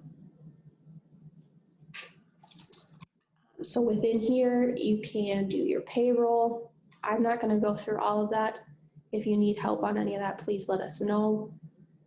You can enter your expenses here. So if you're not downloading directly from your bank account and you want to just manually enter everything, this brings up your expense center. So you can see all the different transactions that have come through. Your vendor center is also here. So you can see you've got one purchase order out, you've got 4 overdue bills, so you could click here, view them, mark them as paid, make a payment, so you could get a check ready to be printed out. You can see your open bills, so you could schedule those payments, you can make that payment again. You can create your new vendors from here. You can create new transactions from your expense center. So here's vendor credits, purchase orders, checks, bills, all of that stuff. That is also available in this new button. This is usually what I use instead of going in through the expense or vendor tabs. It's a lot quicker to come through here and just view it.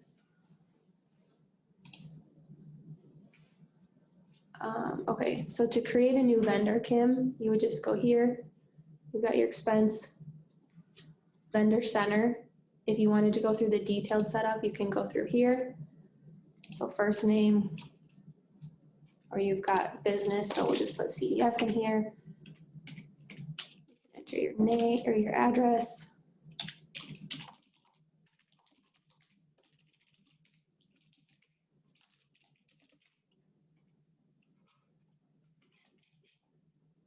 If you want to enter more of this information, you certainly can.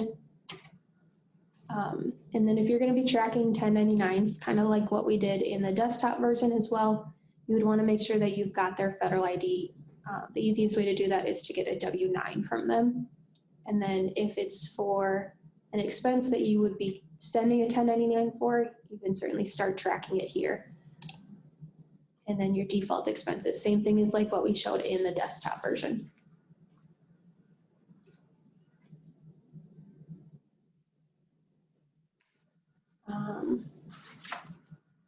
Sales, so we can go to that one.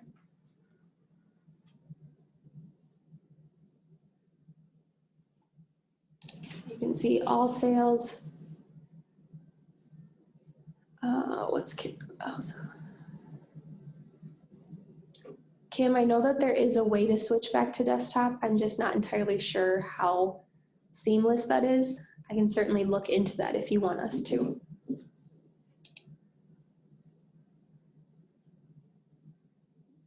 You can do your invoicing directly through here.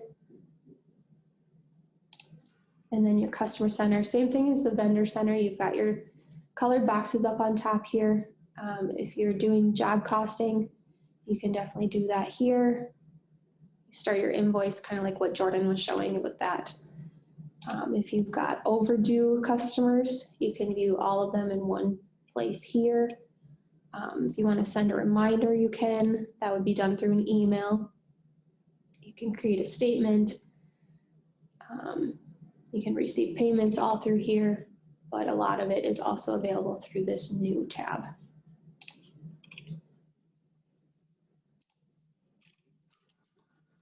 And then the reporting.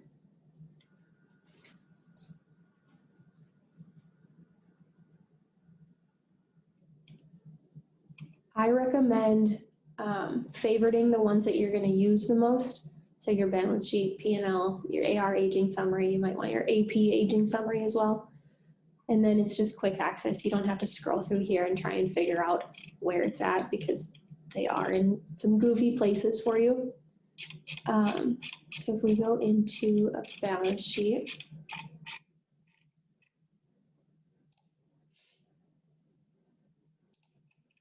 again, it's not as user-friendly with QuickBooks Desktop.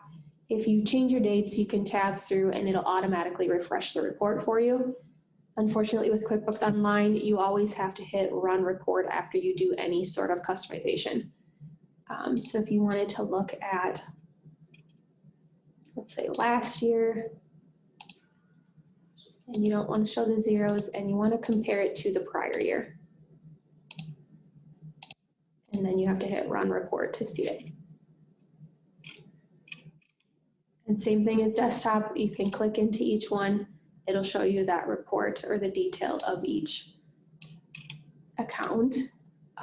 There is additional customization available in this Customize button here. Again, you can change your dates here.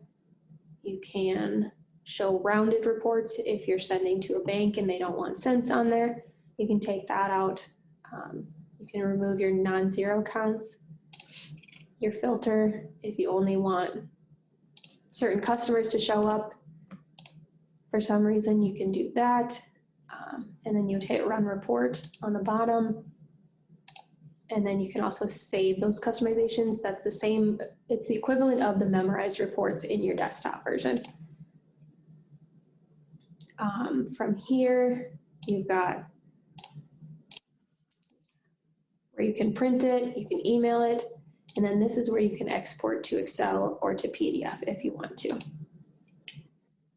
One thing in, let's go here.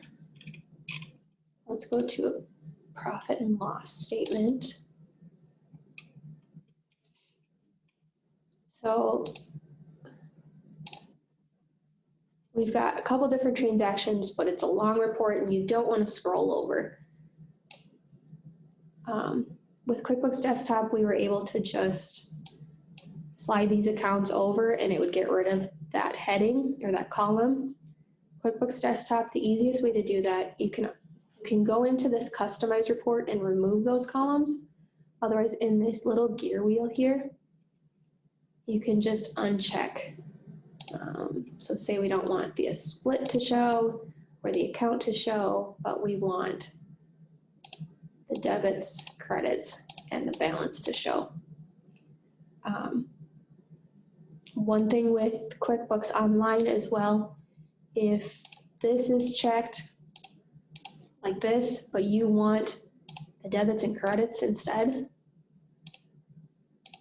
you have to uncheck this balance and then recheck it because it goes in the order of the column or the buttons that you checked.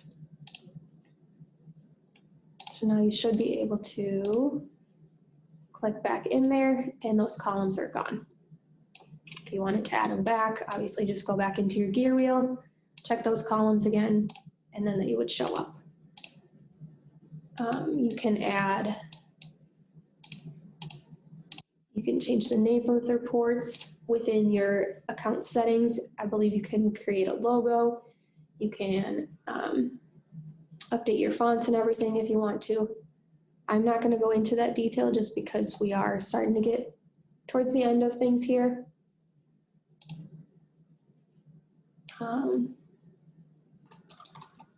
Your journal entries are here.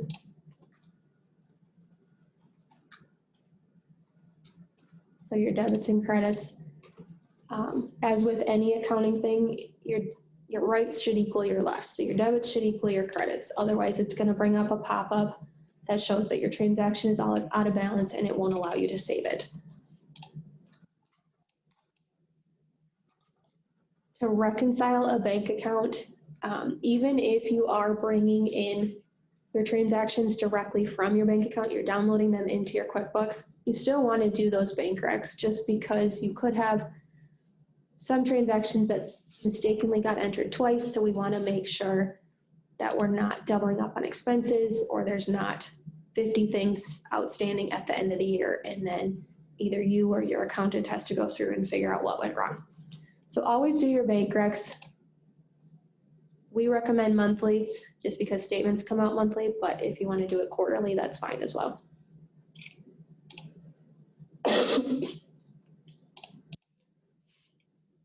So this is what it looks like here. It's a little bit different than your desktop version, but you've got your different options. So your banking, savings, if you've got a credit card, you can do that as well. Your end balance, we'll just do this to get in there.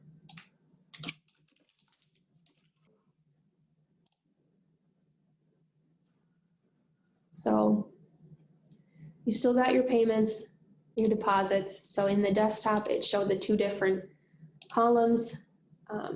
You still have that option here. It's going to default to this all. So then everything is listed basically in one column. You can switch over to your payments, check all those off. All your check figures are up here.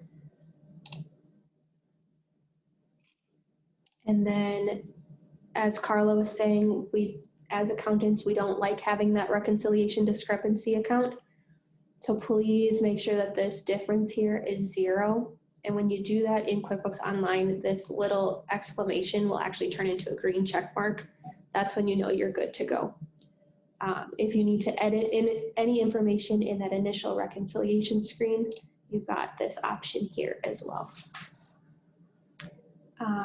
If you get interrupted and you want to finish it later, you can save for later, or you've got close without saving. QuickBooks Online does default to only showing what's before your statement ending date. If for some reason you wanted to see your future transactions, you could clear that out just by hitting this X, and then those would show.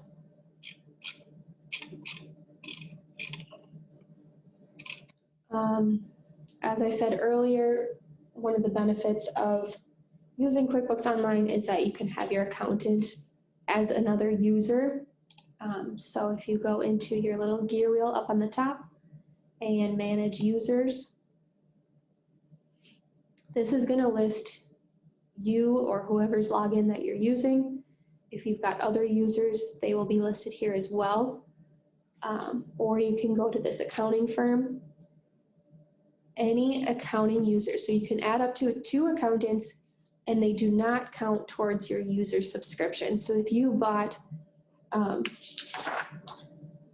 one of the advanced versions where you're allowed, I think, like 5 users, you can still have those 5 users and you can have 2 accountant users. Those don't count towards your user count. So you would just type your accountant's email, invite them. They get an invite saying, or an email that they're being invited to view this QuickBooks. They sign into their account, and then you would get an email saying that they accepted the invite and they can access your information. To set a closing date, and we didn't cover this in the desktop version, but it is available there as well. If you go to your gear icon and accountant settings, and let this load. Here's where you can change a bunch of your company information. If you've got different items say you're gonna start tracking inventory and you don't have it turned on, you can turn that on within here. Same with your expenses. There's different preferences that you can turn on and off if you don't want them. So then under your advanced tab, there's under accounting, close the books. And we recommend doing this annually. If you've got a more advanced company, you can certainly do it monthly if you want to. It's just basically, you're gonna set a password and a closing date, and nobody can make any changes prior to that date unless they have this password. The reason that we do it as accountants is because once we've got your tax return or financial statements done, we don't want you making changes to the prior year that's gonna mess anything up, or we have to try and find it, and it costs you money for us to try and find it. So we recommend setting this closing date annually, and we just don't have to worry about it.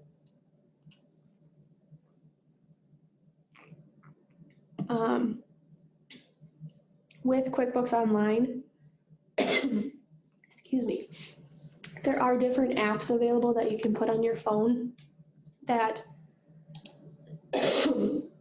allow you to do all of this on the go.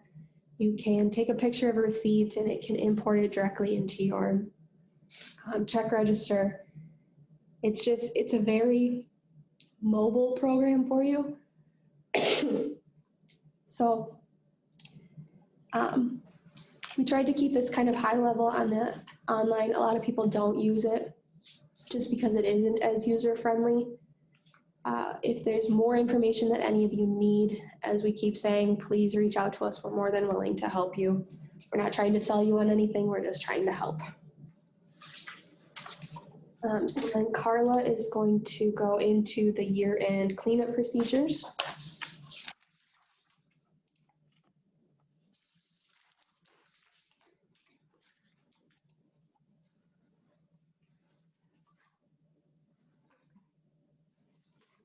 All right, guys, we're on the homeward stretch. Stay with us. Yes. Force it shut.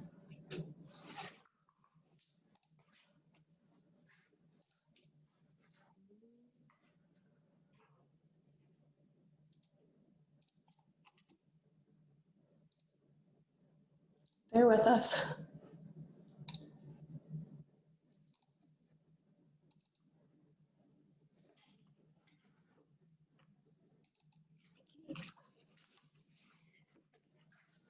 All right, so year-end cleanup and wrap-up is gonna help save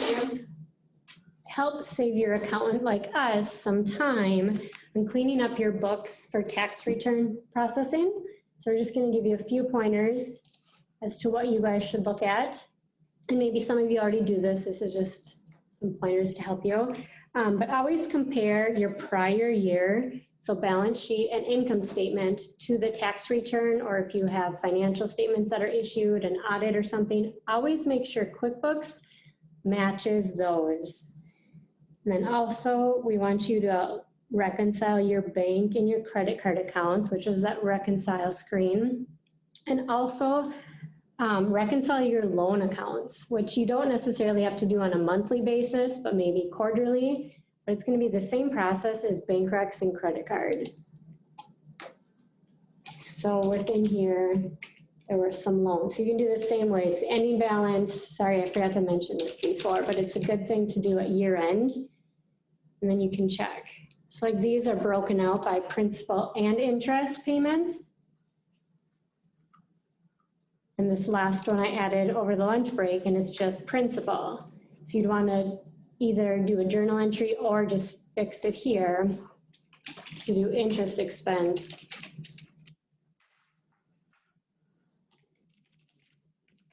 So that way your loan will tie out.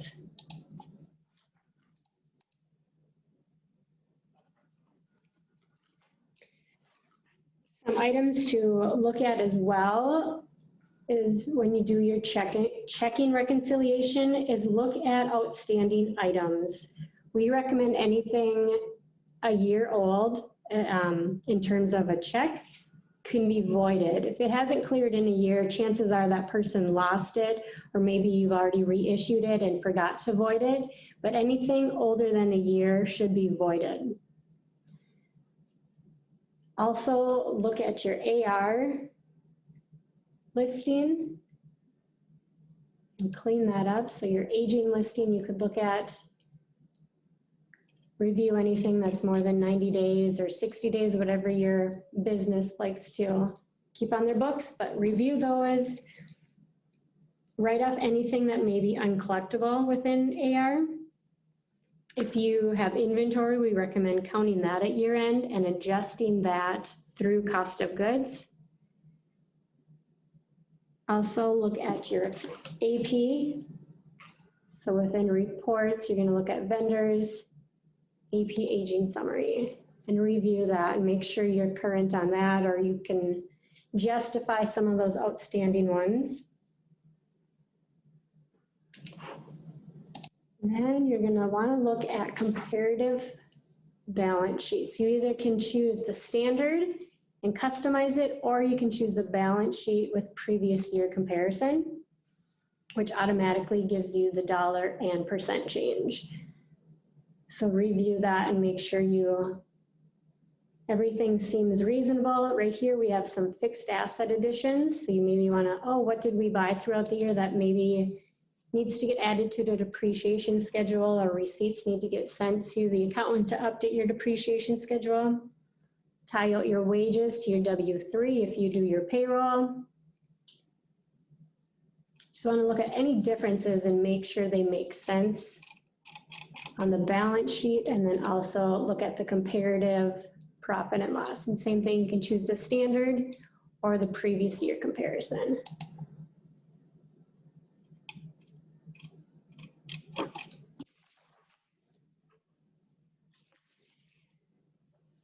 If you have to make any journal entries, debits always have to equal credits, which seems like accounting 101, but QuickBooks is smart enough to not let you save it unless they are equal. And if you need to make a journal entry, it's going to be under company, make general journal entries. Like if you need to record or adjust a loan, record the interest, you would need to add back because you wrote it off as principal, interest expense, and then a memo would be to adjust loan to actual. Something like that. Then in January is the fun 1099 processing. So 1099s are required if you are taking it as a business deduction. So this is not for personal items, this is for business deduction. Any non-incorporated, unless they're attorneys, vets, or accounting firms, you need to issue them a 1099 if you paid them more than $600 in a calendar year. So within that vendor setup before, they showed you, I think it was Jordan or Carolyn, within this tax settings, you can check the box as yes, they are 1099 eligible. So then you fill in the information, their tax ID, and click OK. Then you can pull a report. So it's under reports, vendors and payable. It's 1099 summary. So you're going to want to choose all vendors, all allowed accounts, ignore thresholds, and then if you change it back to only 1099 vendors, those that you have that check box that they're 1099 eligible will show up in here. So like these first two, we don't have to issue them a 1099 because it was less than $600. So you could print out this report and just cross that off, but that's a nice number, an amount that you paid those vendors for the year. And let's say you have all your adjustments made, your accounts are reconciled, now it's time to get an accountant's, a copy of your QuickBooks to your accountant.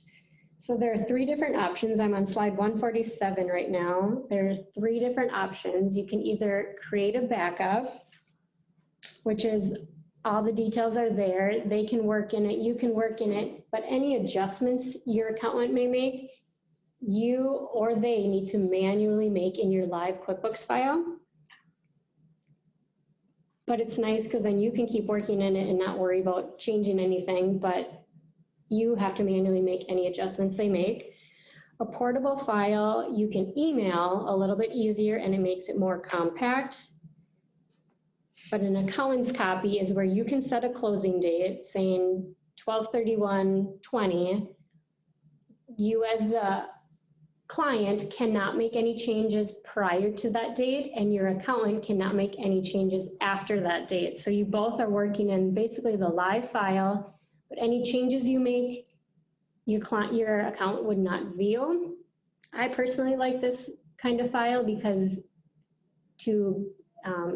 me as the accountant can export my changes straight to the client, and they just click a link within their email and it automatically imports my changes into their QuickBooks file. If you use the accountant's copy, never remove accountant's restrictions. Otherwise, anything your accountant does has to be manually redone. And with that, I'm going to hand it over to Jordan. I'm actually going to pipe in here quick regarding the 1099s. Many accountants, actually probably all accountants, can do them for you. We do have that capability. However, if you want to do them by yourself, you definitely want to pull that report that Carla was talking about, just so you have something in front of you to compare to make sure everything looks okay. And then you've got in the vendor center, I believe, this print and e-file 1099 forms. This is just a wizard. It's going to walk you through how to do this yourself. It will make you back it up, so I don't know that this is going to let me do it, but it'll list out the different vendors, what the amount is that you paid them, and then in that wizard it will ask, okay, did you pay them rent? Did you pay them non-employee comp? Was it medical payments to a vet? Anything like that. And then you can print them directly from your QuickBooks as well. And you can print the 1096 and everything that needs to go to the different governments. If you are printing out of QuickBooks, you will, however, need to get the pre-printed forms, the IRS approved forms. I know CDS does offer them, and you can purchase however many you need from us to be able to do this yourself. Otherwise, we can help, or your accountants can help, or whoever. It is available in the online version as well. There is a wizard within that vendor center that you can use. Okay, and we're going to wrap up here with talking about some new things in QuickBooks 2020 and file upgrading and what you need to do to maintain that. So I will actually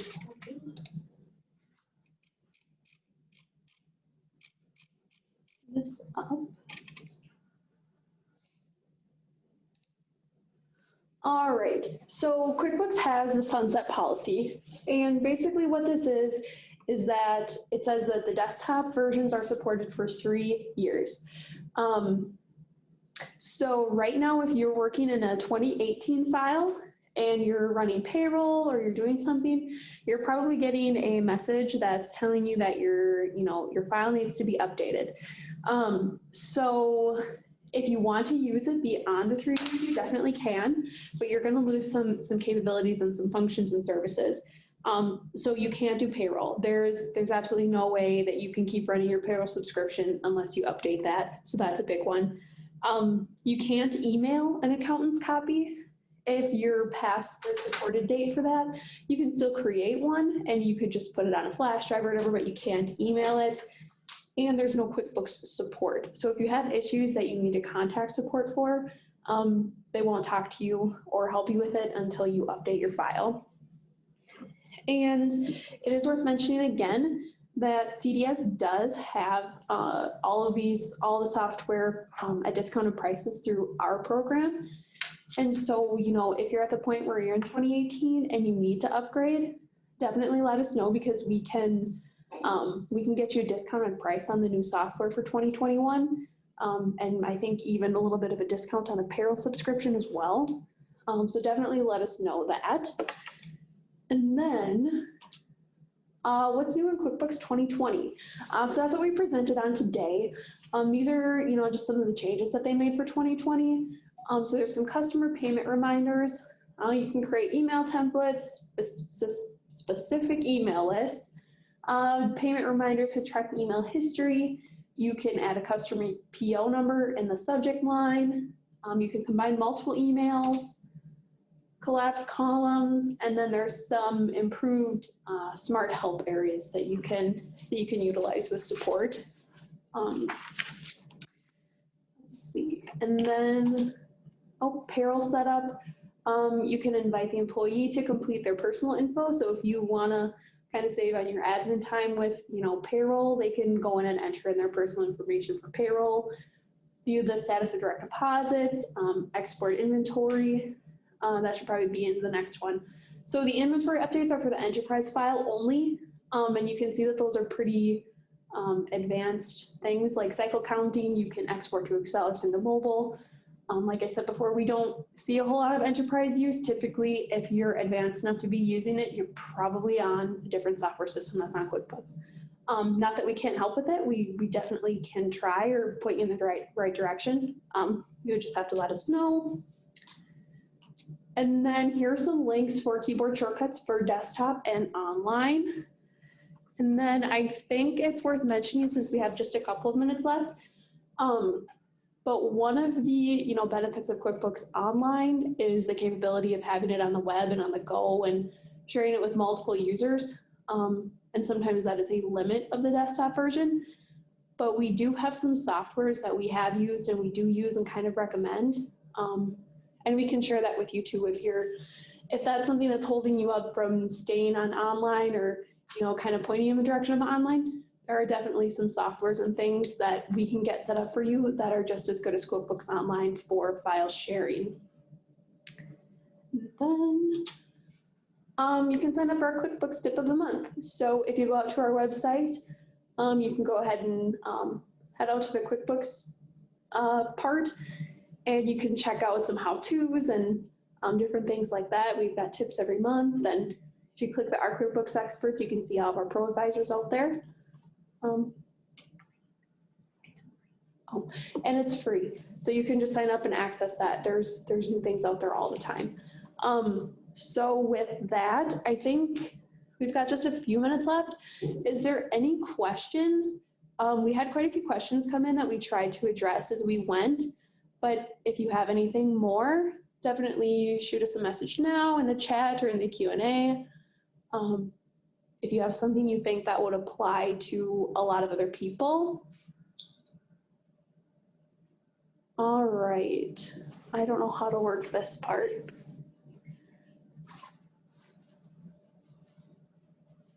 You'll have to type in the question. Oh, Linda, if you have a question, would you type it into our chat or the Q&A?